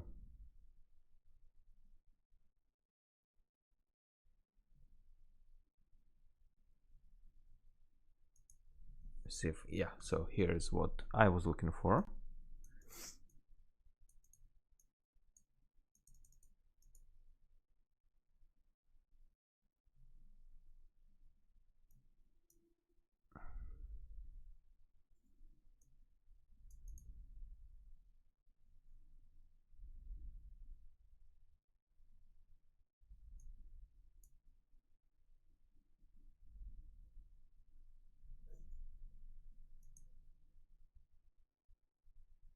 Okay, can I somehow convert this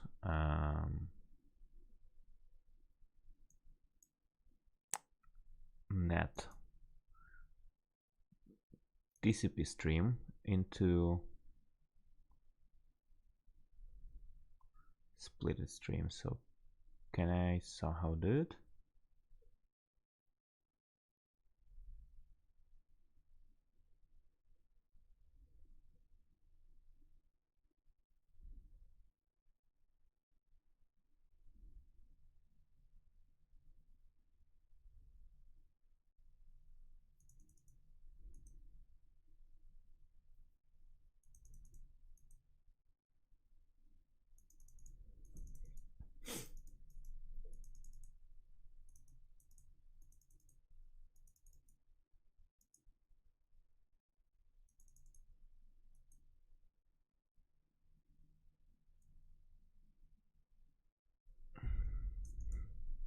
Okay, so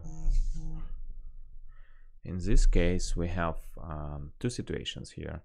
So the regular split splits the stream into read half and write half, which can be used to read and write the stream concurrently.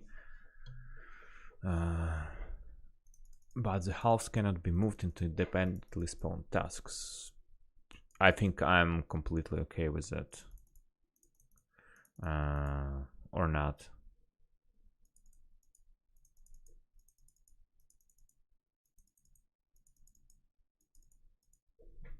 Do I care about it?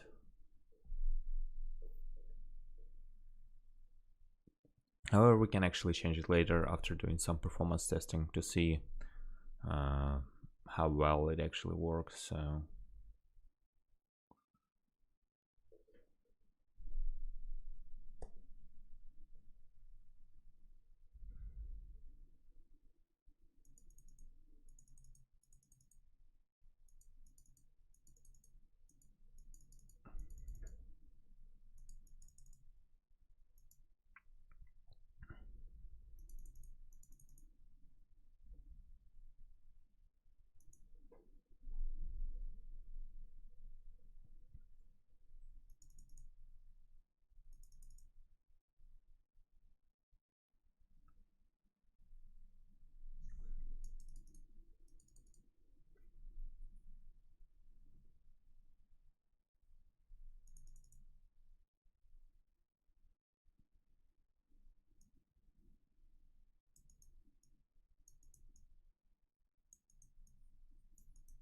So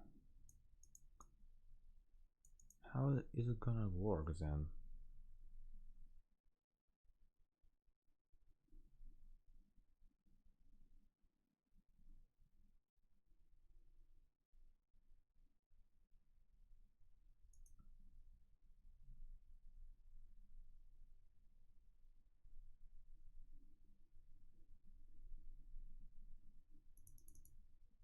So we have a split that separates like the read half and the write half.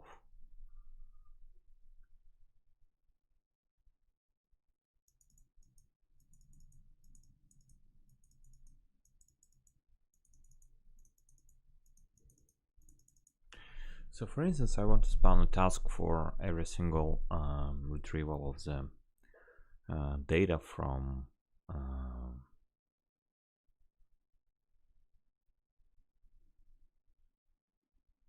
another one. Okay, so what I understand, like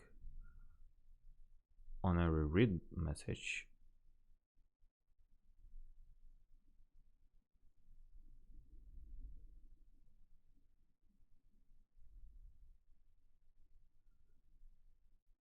okay, I think I know what I'm gonna do with it, so I think I can live with this split one without any issues. Yeah, so let's start with it. Let's work on it. Let's just change it a little bit. So let's see if it actually compiles. It doesn't, because it doesn't return what was supposed to be returned, right? So the test block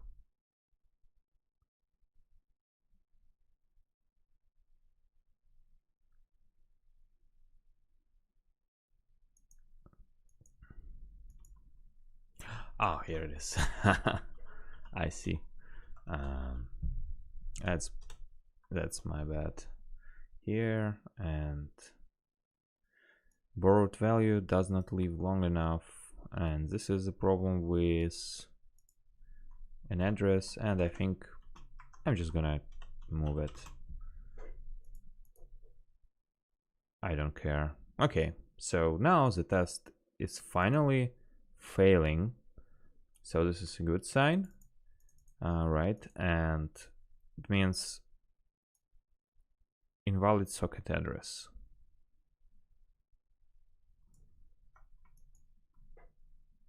Yeah, because I need to specify here a magic keyword for a bind called 0.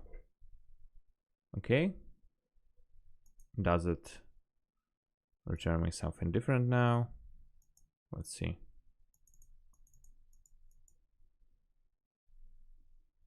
Receive error. Okay, result connection refused. Connection refused. Okay, so I probably need to adjust a little bit.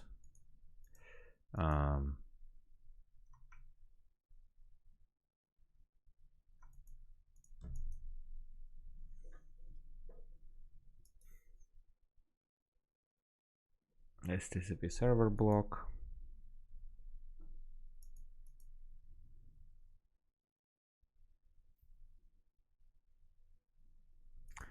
So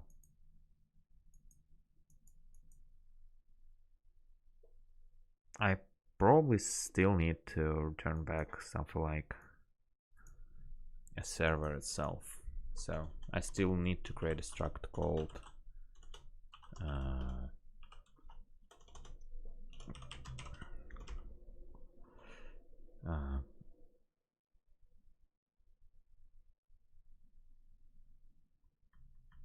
okay, so we'll create probably a trait. However, trait doesn't matter much here, right?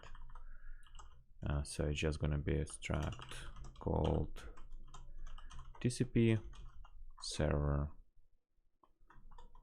and the struct is gonna have a listener inside of it, and it's gonna be a TCP listener from Tokyo. So let's just copy it over, right? And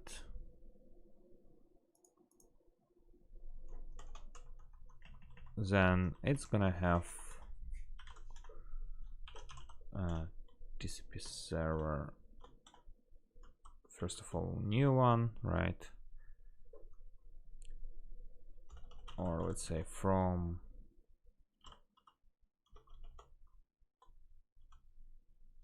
or let's say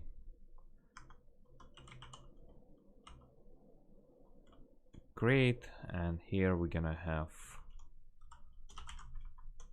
as an argument an std net TCP listener that's gonna return us back this TCP server as IO result, right?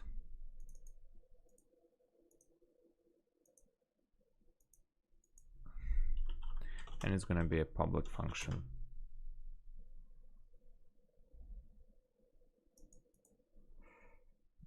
And probably it's also gonna be an async function as well.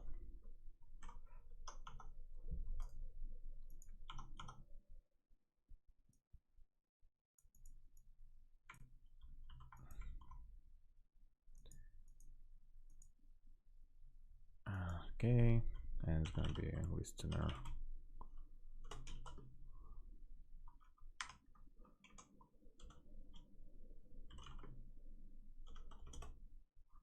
And returns back a TCP server with a listener.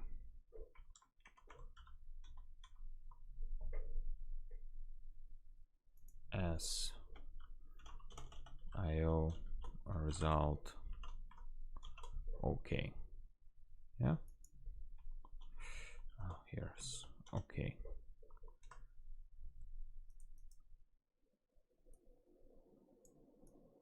And we don't need this one anymore.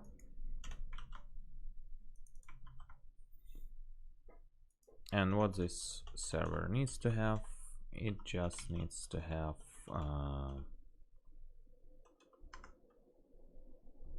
a process function. And here's actually where we need to create a trait called server. And this trait called server is gonna have a method called run. That's gonna be a function called run. That's gonna return us. That's gonna be actually an async function run.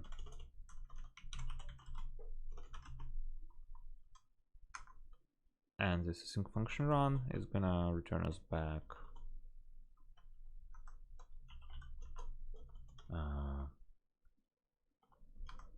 probably IO result as well.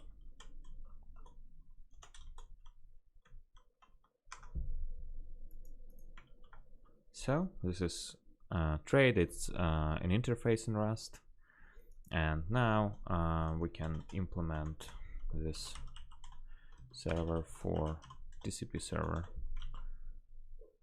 right? And here it suggests us that there is some members are not implemented.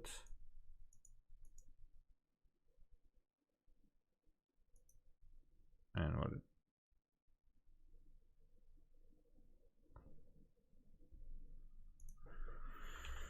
okay, it should be IO result. Okay, so what do we have here? We have an IO result as a part of TCP server. That's good.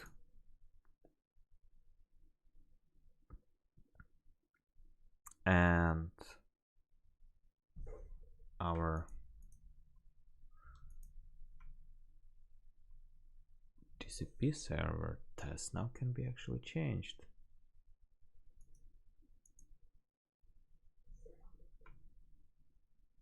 Alright, I actually don't need the server block anymore because it kind of already encapsulates this run message that needs to be executed by a server itself, right? So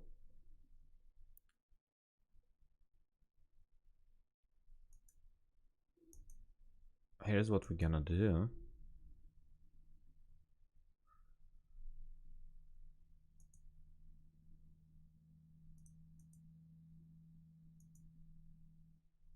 We just gonna replace this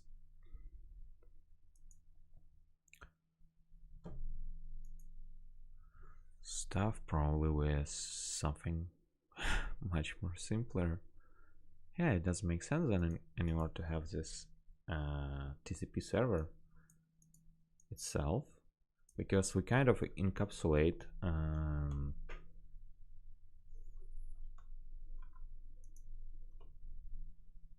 this server itself, and our server block is not required anymore either, because right now I just can specify that server itself is going to be a trait.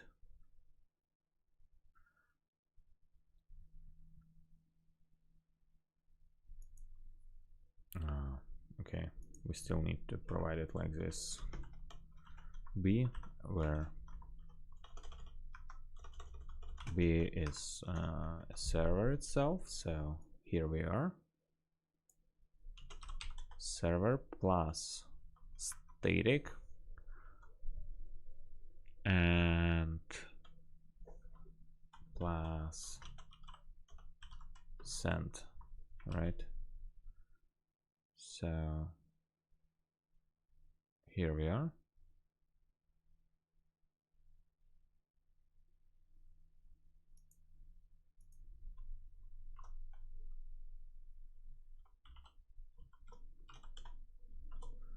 Okay, let's return back the requested type just to make it compile. Expected enum type.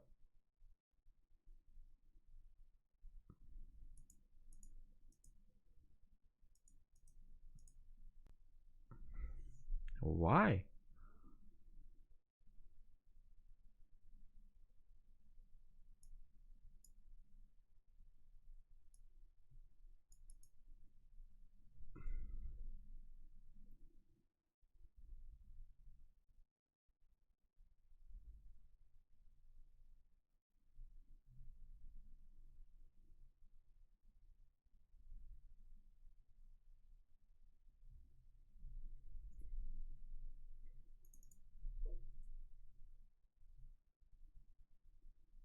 Okay, so you cannot define it like this. You have to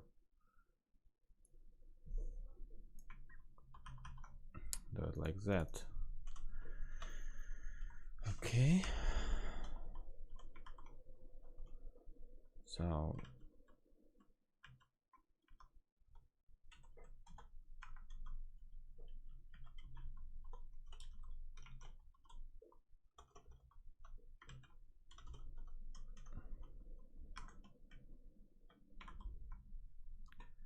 it basically should be something like that.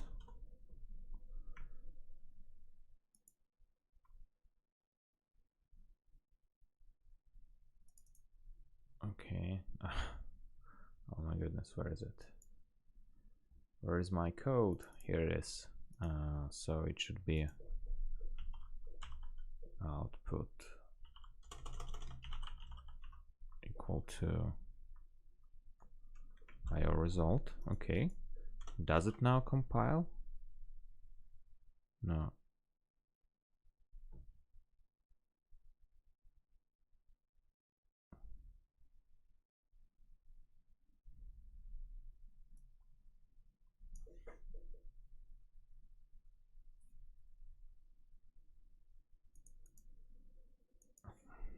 What the heck?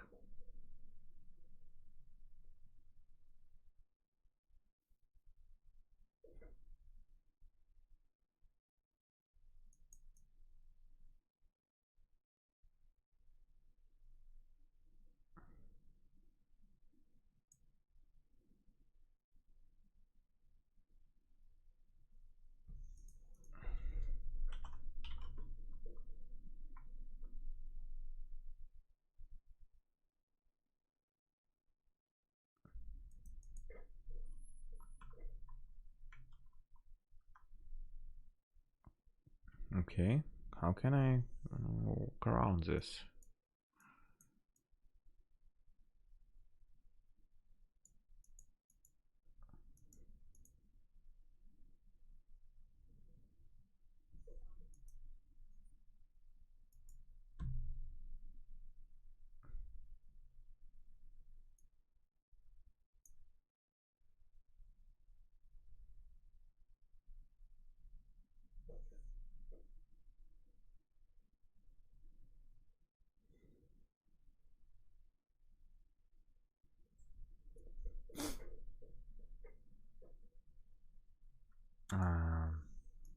Okay, let's read it up on documentation.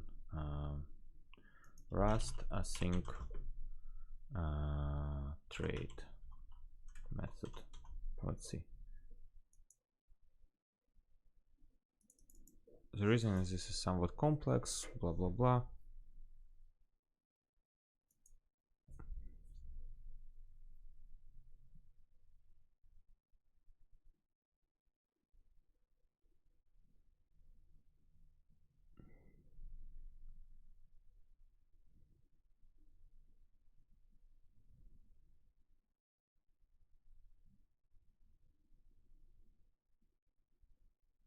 Okay, so I have to use this trait, this crate apparently to achieve what I want to achieve. So I have to specify here async trait.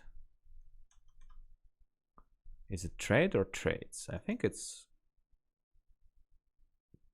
trait.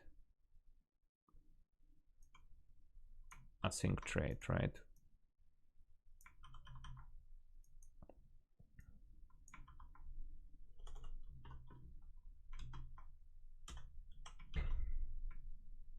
Okay, good. This one is installed, so then I can use here async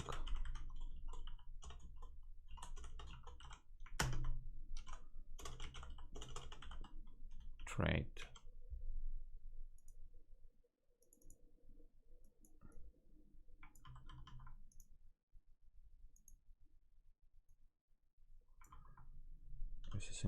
Async trait. Okay, that's good.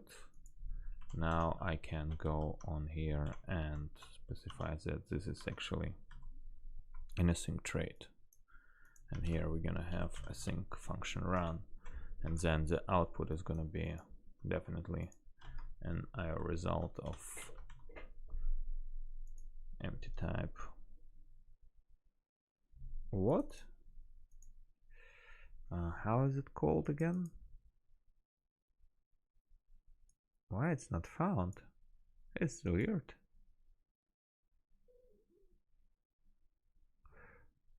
Is it underscore? No, it's correct. I just specified proper. Oh, it's because I did specify it incorrect. Okay.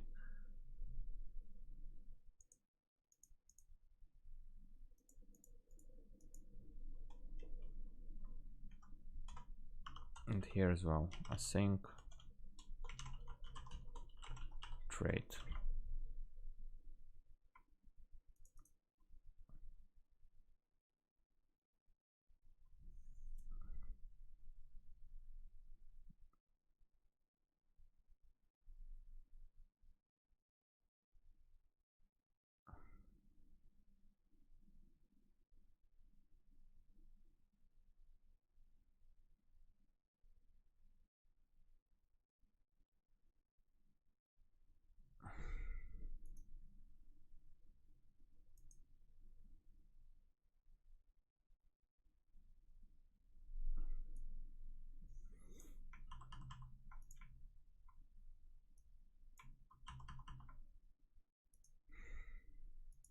Okay.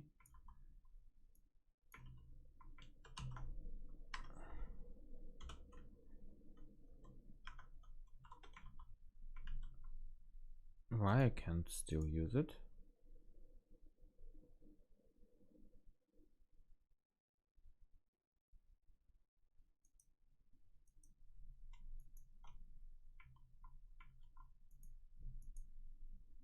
Oh, definitely not that one.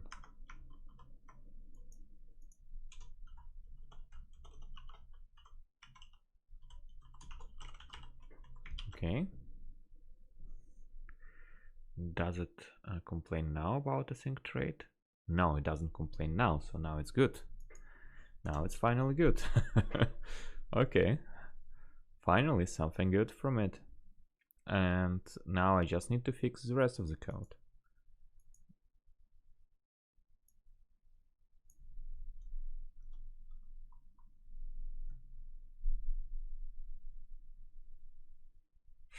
Okay. Now we have something here. Probably static is a good idea. Server block definitely is not needed anymore.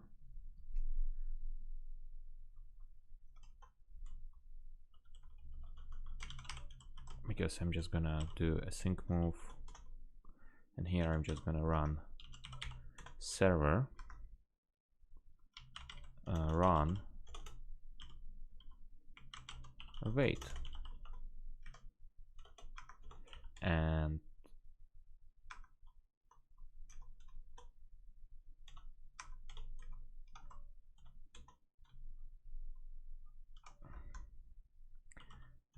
then I'm just gonna do nothing, right? Oh yeah, run needs to be called with parentheses.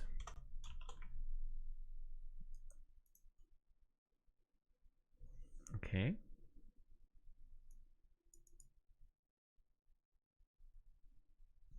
Oh, definitely. So it should be self.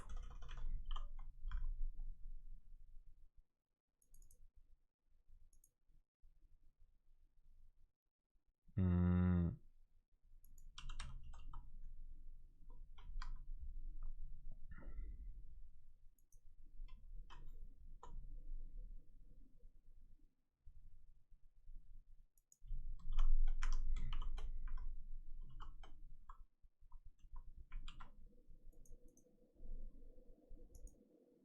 Do I need to consume it or not?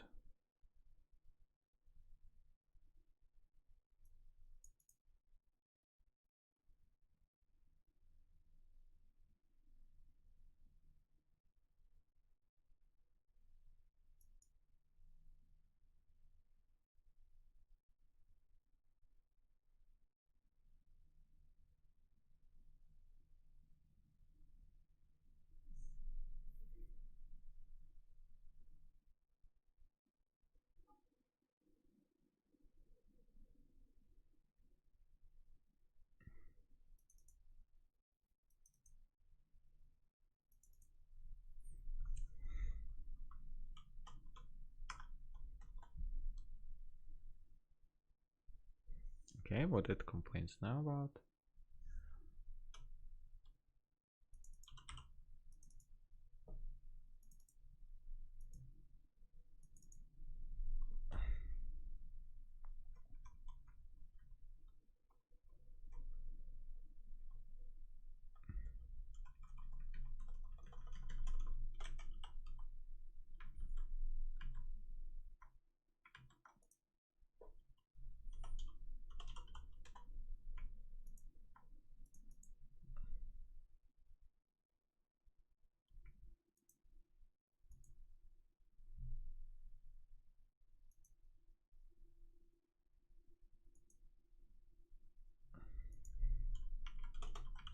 So it should be await here, I think, and here we need to mark it as async function, right? So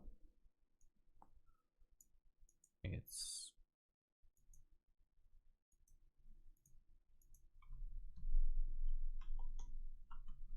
gonna return us back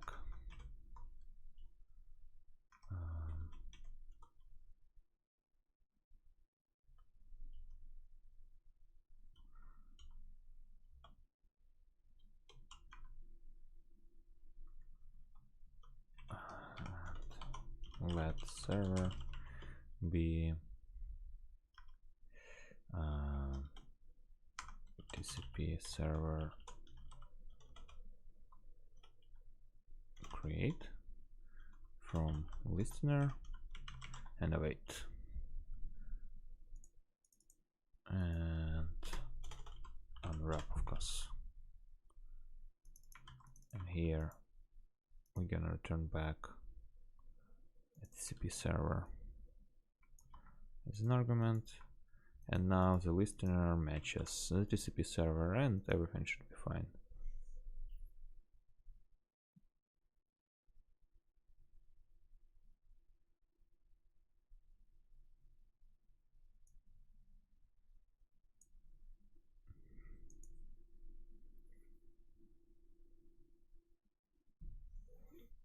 Okay, so where I'm working with this one, can I move it?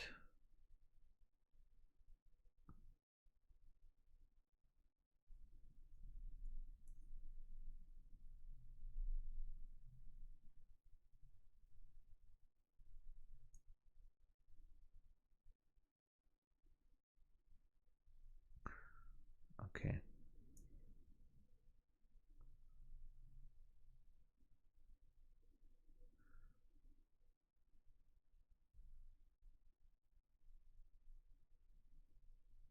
So this one, the struct TCP server,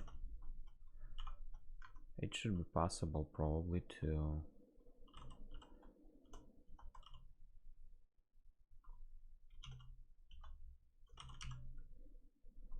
derive send for it, right?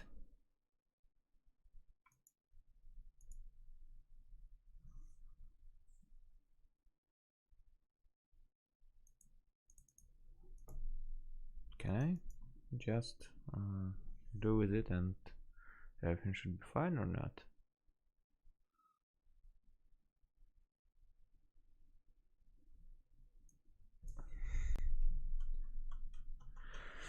Okay, can I just implement send for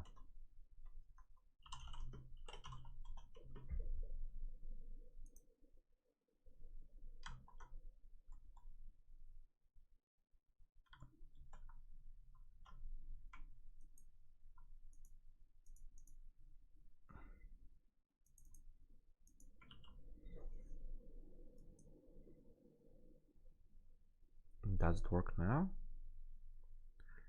Future cannot be sent.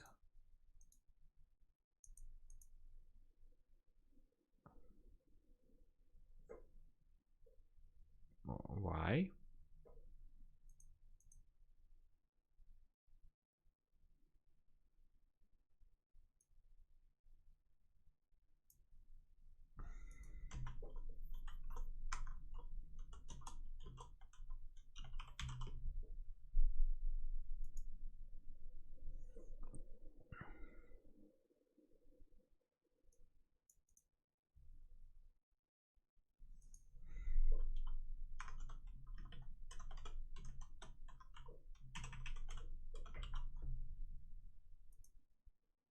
Okay, now it actually works.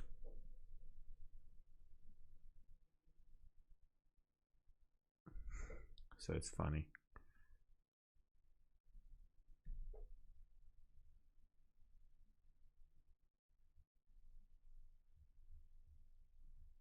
Result in wrap, receive error, connection refused.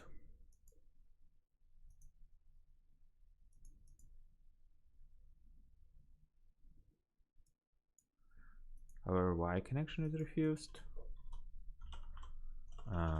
Let's put a debug breakpoint here. Oh no, no. I don't want to start this one. I just want to run. No, do not apply. Let's just run it and let's just debug it. Address v4 inner.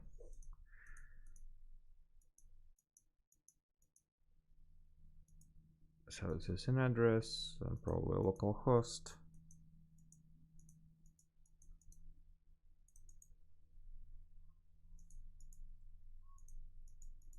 Oh yeah, probably because I need to accept in a server run. I need to accept a connection. So let's see. How can I accept it here?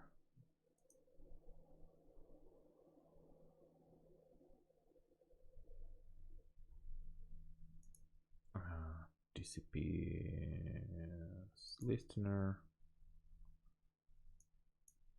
loop through something. Okay, I see what's happening. Okay, that's good.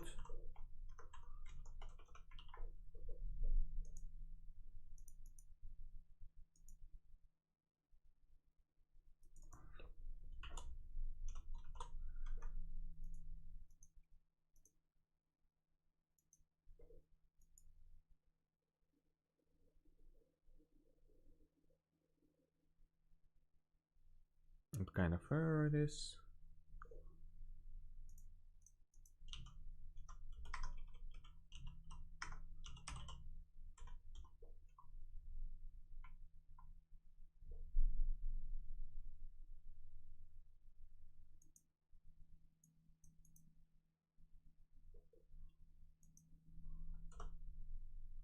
So can we consume itself then? And just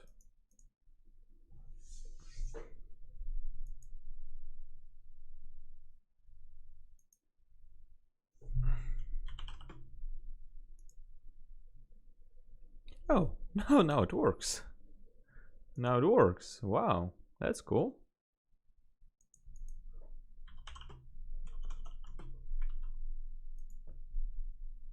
Wow, that's great. That's great.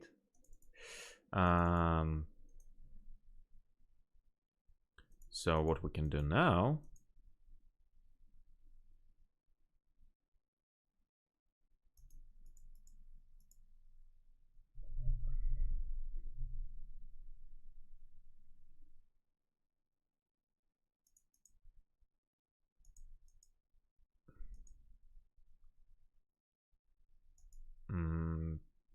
we can actually write an actual test, right?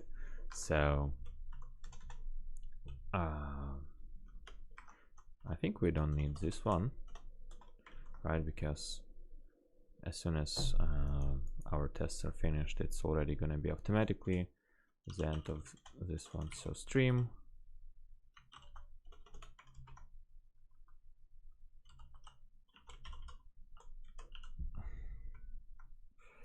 let's see the TCP stream. How does it work?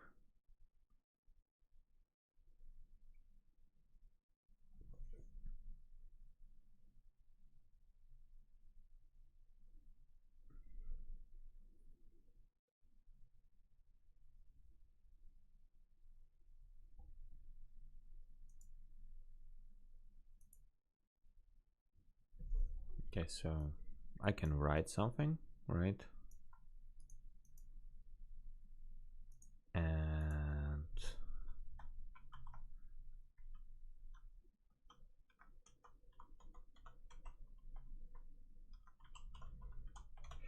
so I can write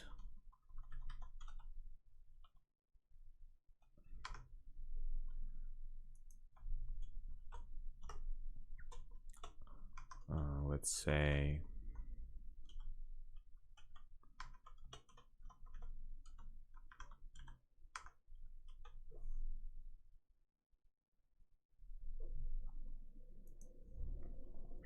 a value like file.txt, file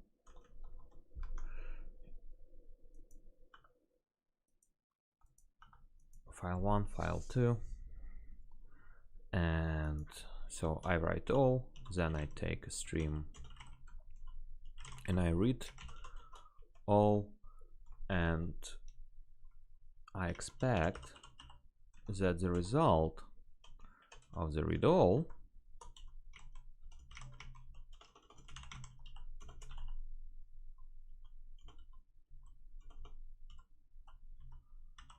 unwrap, right?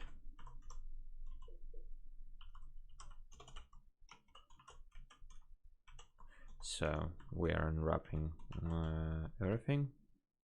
So what I expect here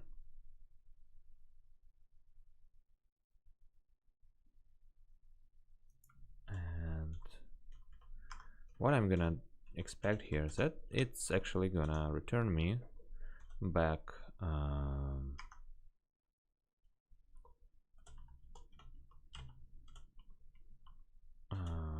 I think it's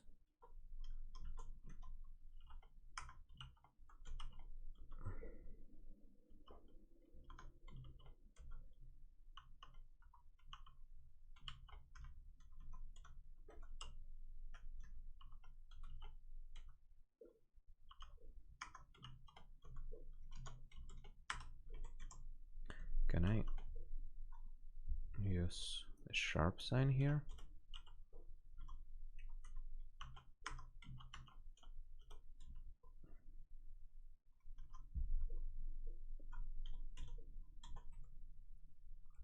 Okay, perfect. What I expect that it will return me back file, so it will return me back an error, and error is gonna be file not found, right? And then here, as a second argument, the file is gonna be file 1.txt. Okay, so seems like reasonable line of code. What it tells us: method not found. Okay, what kind of a method I have in a stream?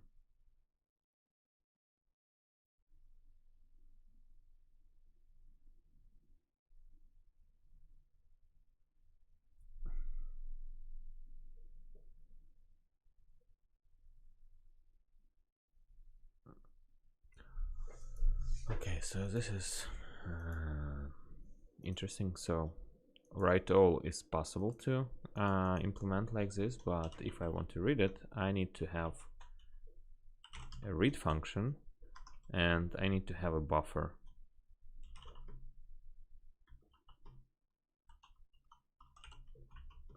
Of, let's say,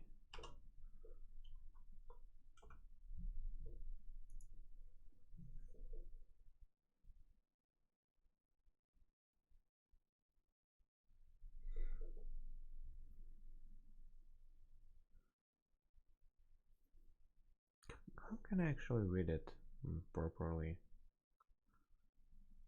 Probably I just better take it like this, like I just better to let it be split.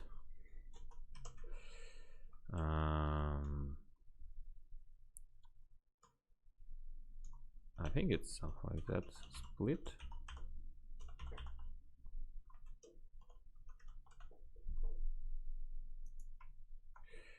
And here on a split, it's gonna be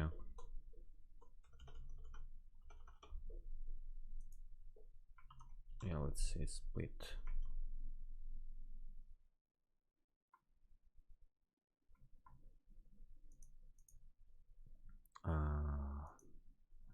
Where is our split itself? It's somewhere in the end, right? So here is a split,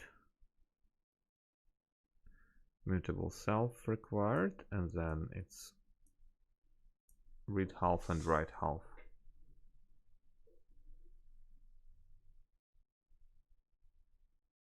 So the first one is read half and the second one is write.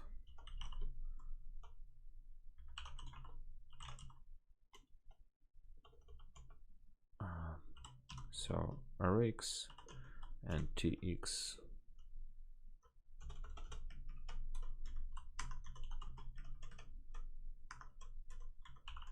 immutable tx, okay,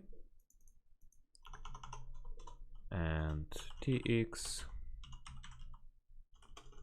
write all or not.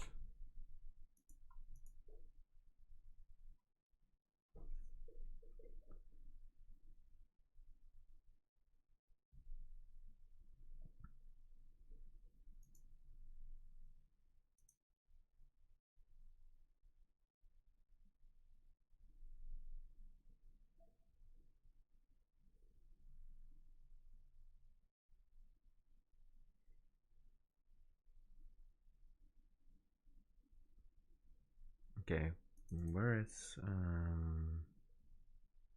the codec for something like reading line by line?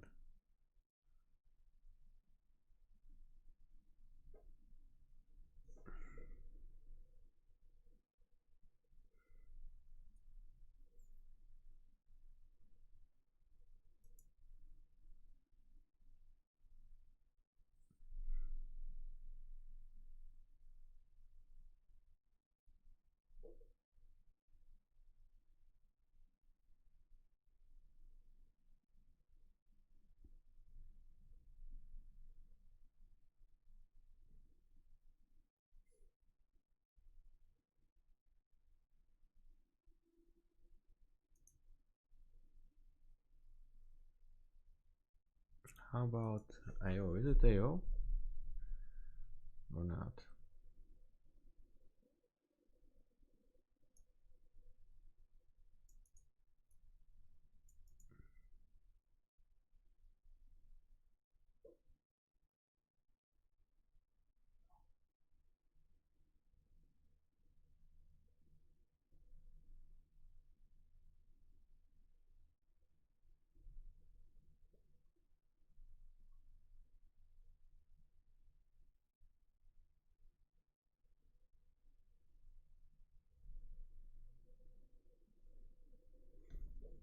Okay, let's dive into the source code of this amazing library. So the source code, and then as you see, do we have any examples here? Not really. Okay, so we have to go into GitHub, and here, as far as I remember, there was some examples directory, and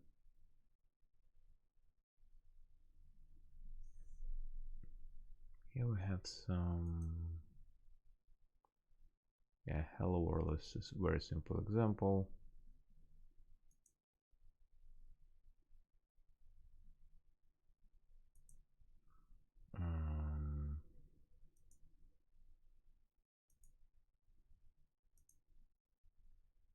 Here's actually what I was looking for. Do I need to separately include it? Tokyo till leap.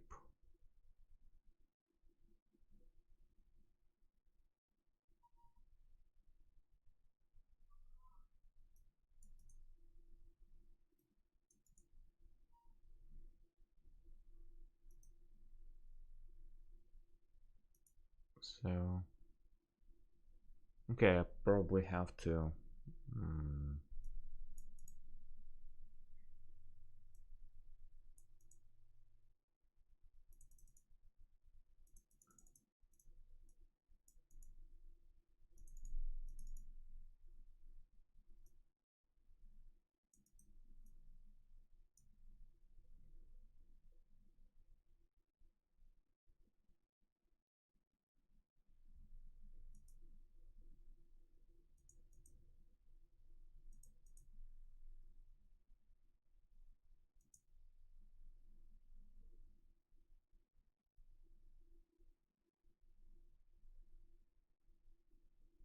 so what was interesting for me is actually to be able to use this codec in order to receive and send lines without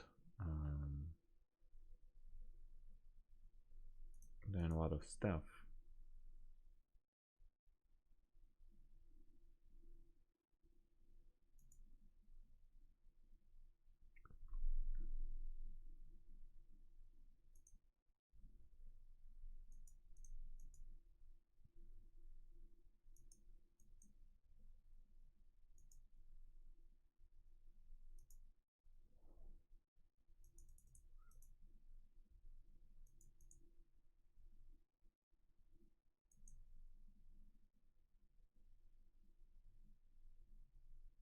So isotil is actually available within Tokyo library itself, or I have to include it separately?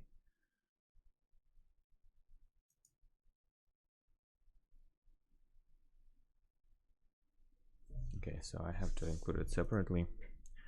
Not a problem.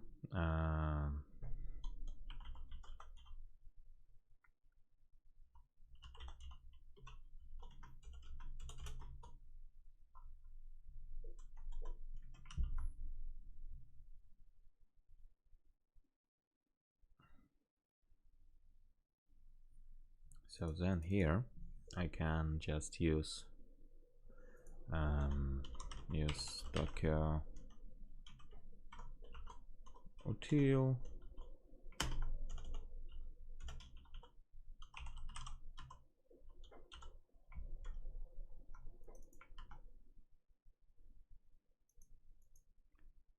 and then the Tokyo util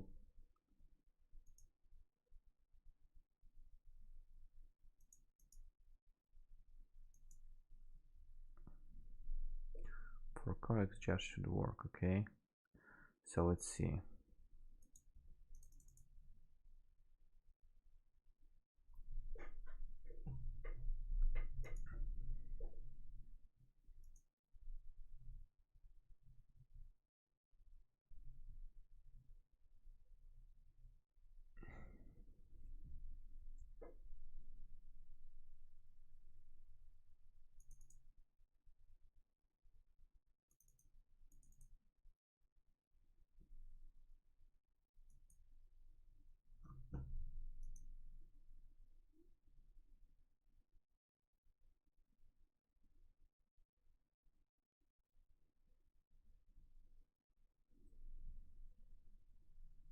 Okay, how can I just pass this framed item? Is there any kind of documentation over Tokyo util crates? Okay, so here we are. Documentation, codec, framed. Okay, is there anything?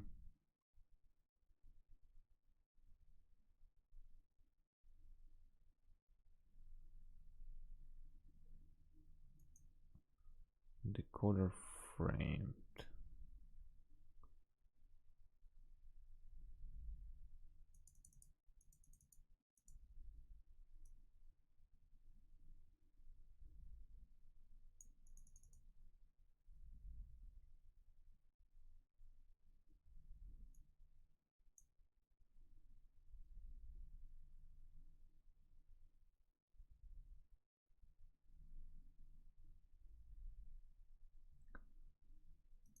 Okay.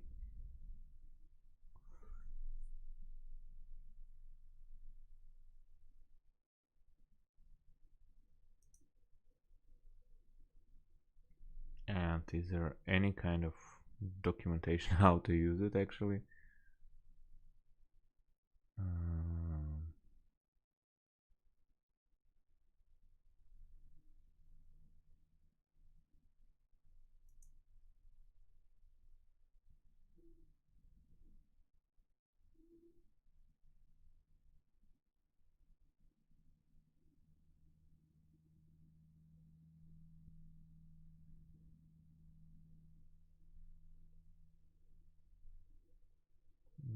No documentation at all.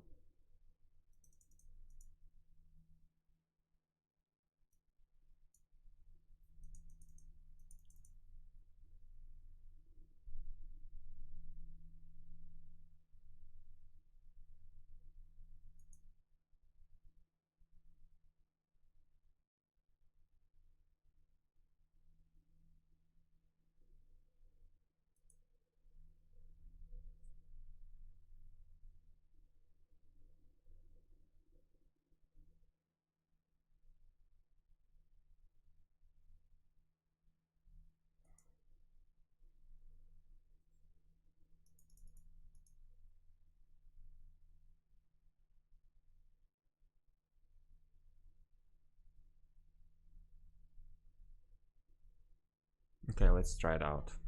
Let's try it out and let's just see what happens. So if I have this one, can I just use, let's say, Tokyo util codec?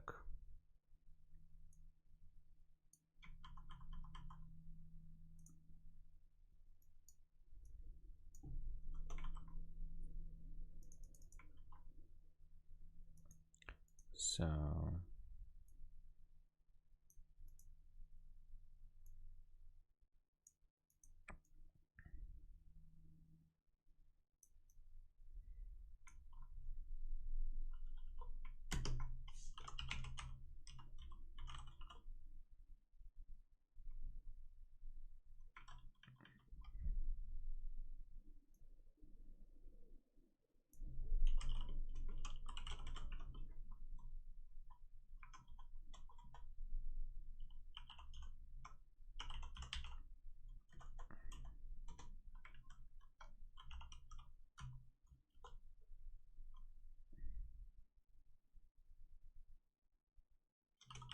framed new,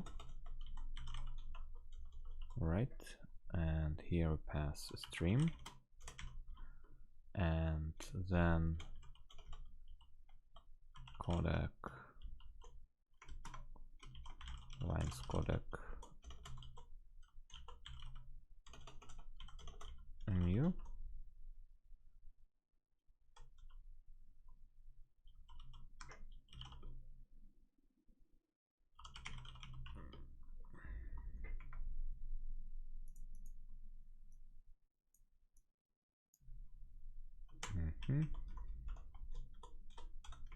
Let's see if it compiles actually. So no codec in the root. Okay. What's in the root?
Okay, maybe there is some documentation on websites.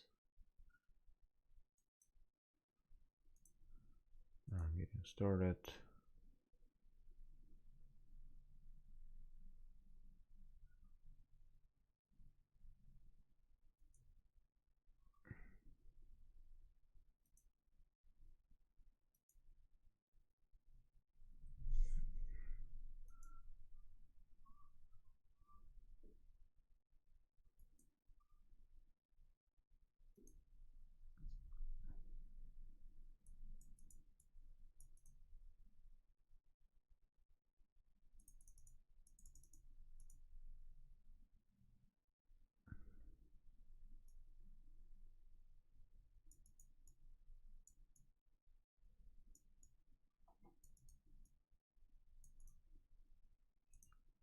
Okay.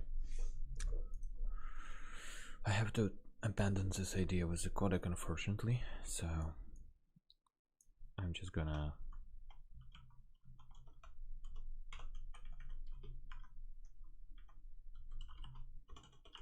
go with the original one, and I'm just gonna use stream write all, and I'm gonna read all the responses, right? So let's see.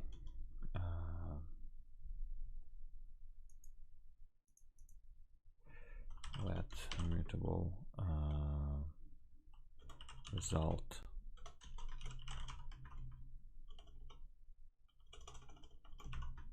equal string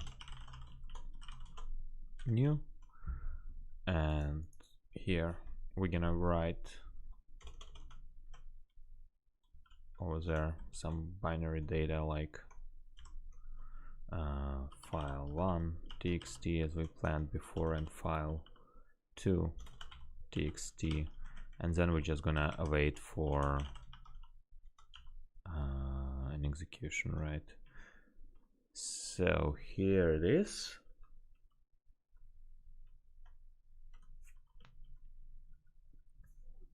And then we're gonna assert that result is equal to what we wanted to have. And what's the problem?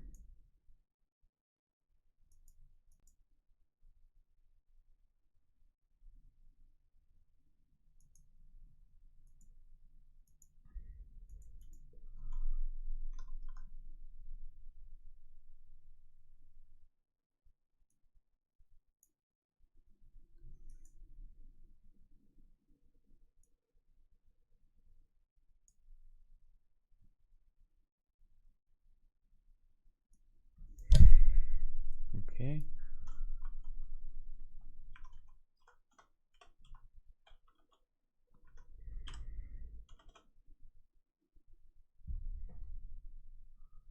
Let's see. Receive error. What is the receive error? Weird one. Okay, stream read, and here we're gonna have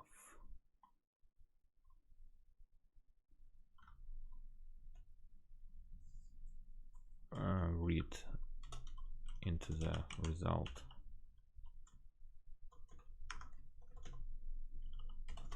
And mutable.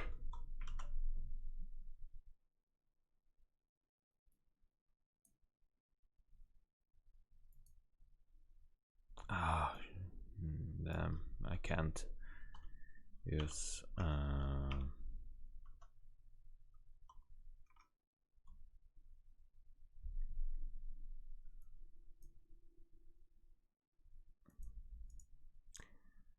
okay, do I have some buffers? Probably. Alright, I have some buffers as I remember. Let's take a look at the API docs again. And let's look for buffer.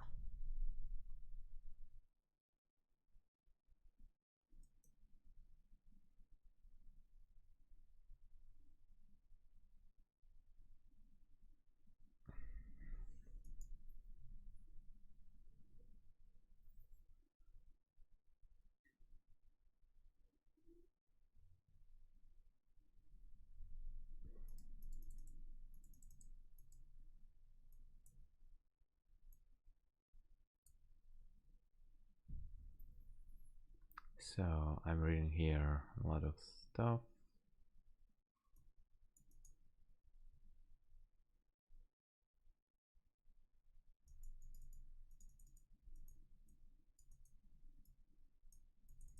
Okay, this one looks more interesting. So I just can use this special buffer reader for IO. So I can use actually string here, and then I can execute stream read line into the result.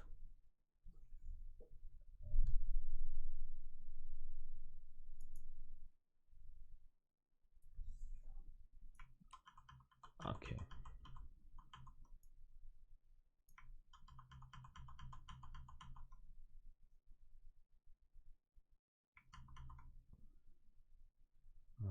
So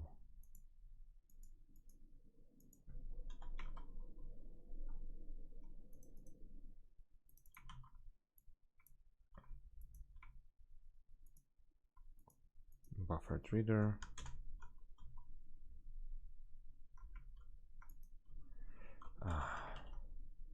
Stupid system. It doesn't see that it's actually perfectly fine defined.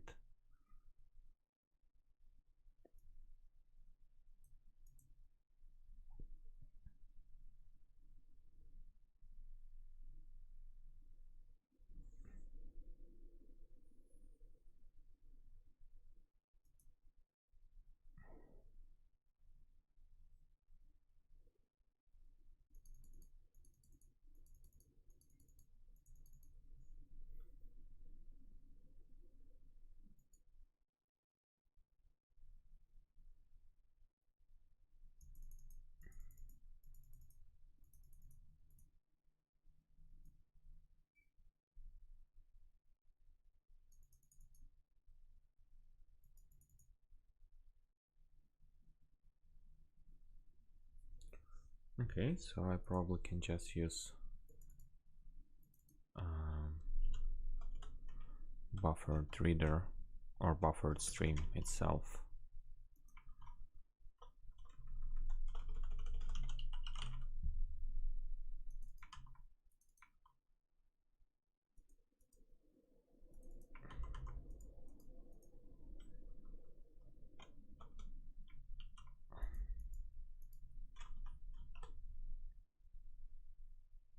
Okay, now it works. That's good. And it actually reads into a string. So what a great thing.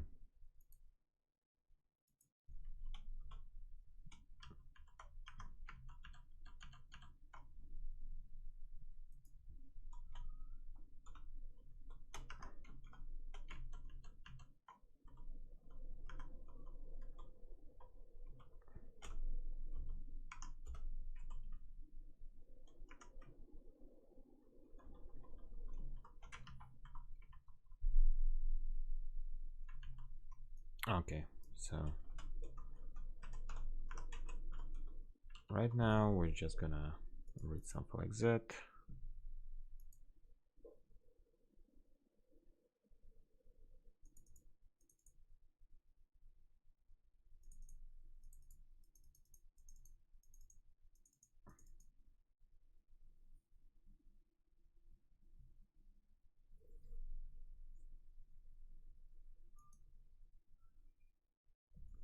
Okay, so now we can implement some kind of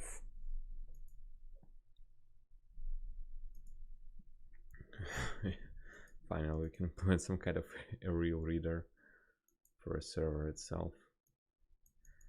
So we accept something, right? And then we have to do something about it.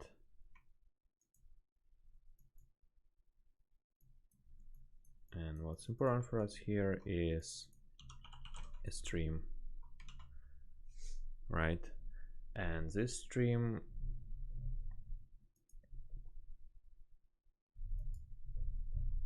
is gonna result in something interesting, right? So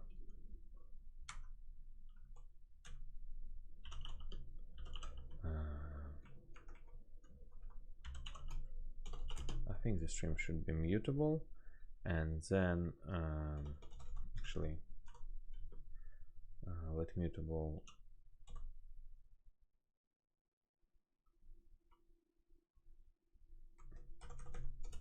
what we'll do, actually we'll do something like this, let mutable stream, and we will wrap it into this buffered stream itself. So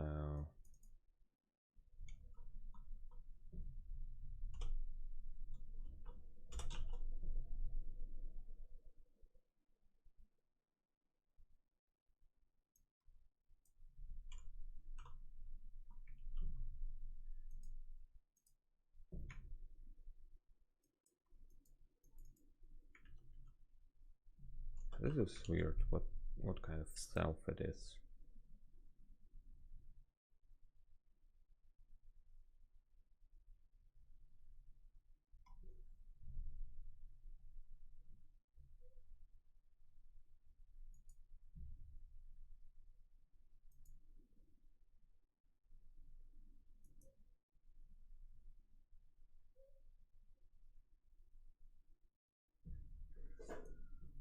This is weird.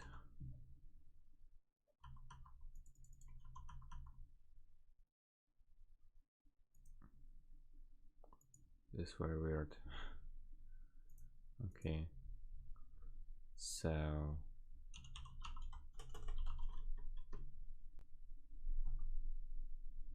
apparently it's allowed if they put it into example, but it looks very weird.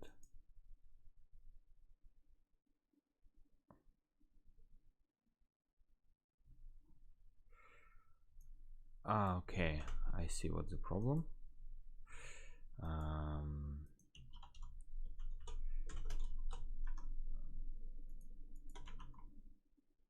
Issue is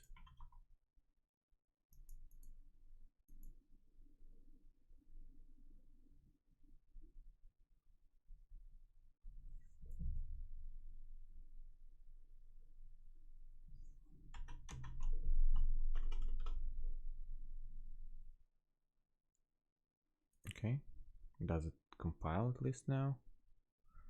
Okay, so now understandable. Good. Okay, so here I can create a buffered stream, new,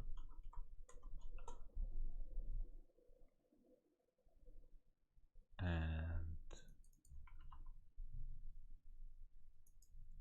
this one should work, right? Not really. The trait.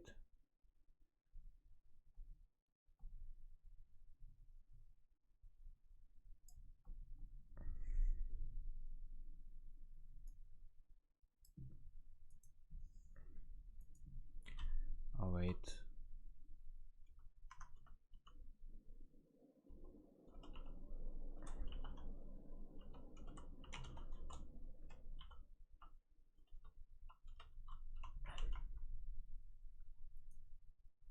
Right, does it work now?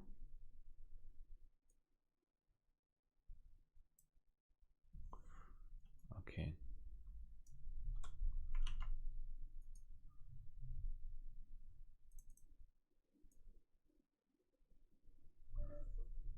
Okay, on receive error, there is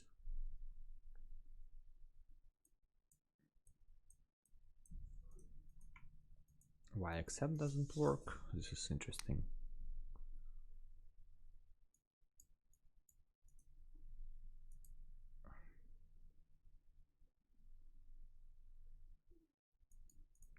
Okay, that's enough for today. I'm already tired a little bit of this one, so let's see what do I have in the code base here. So I can definitely commit the changes related to serializer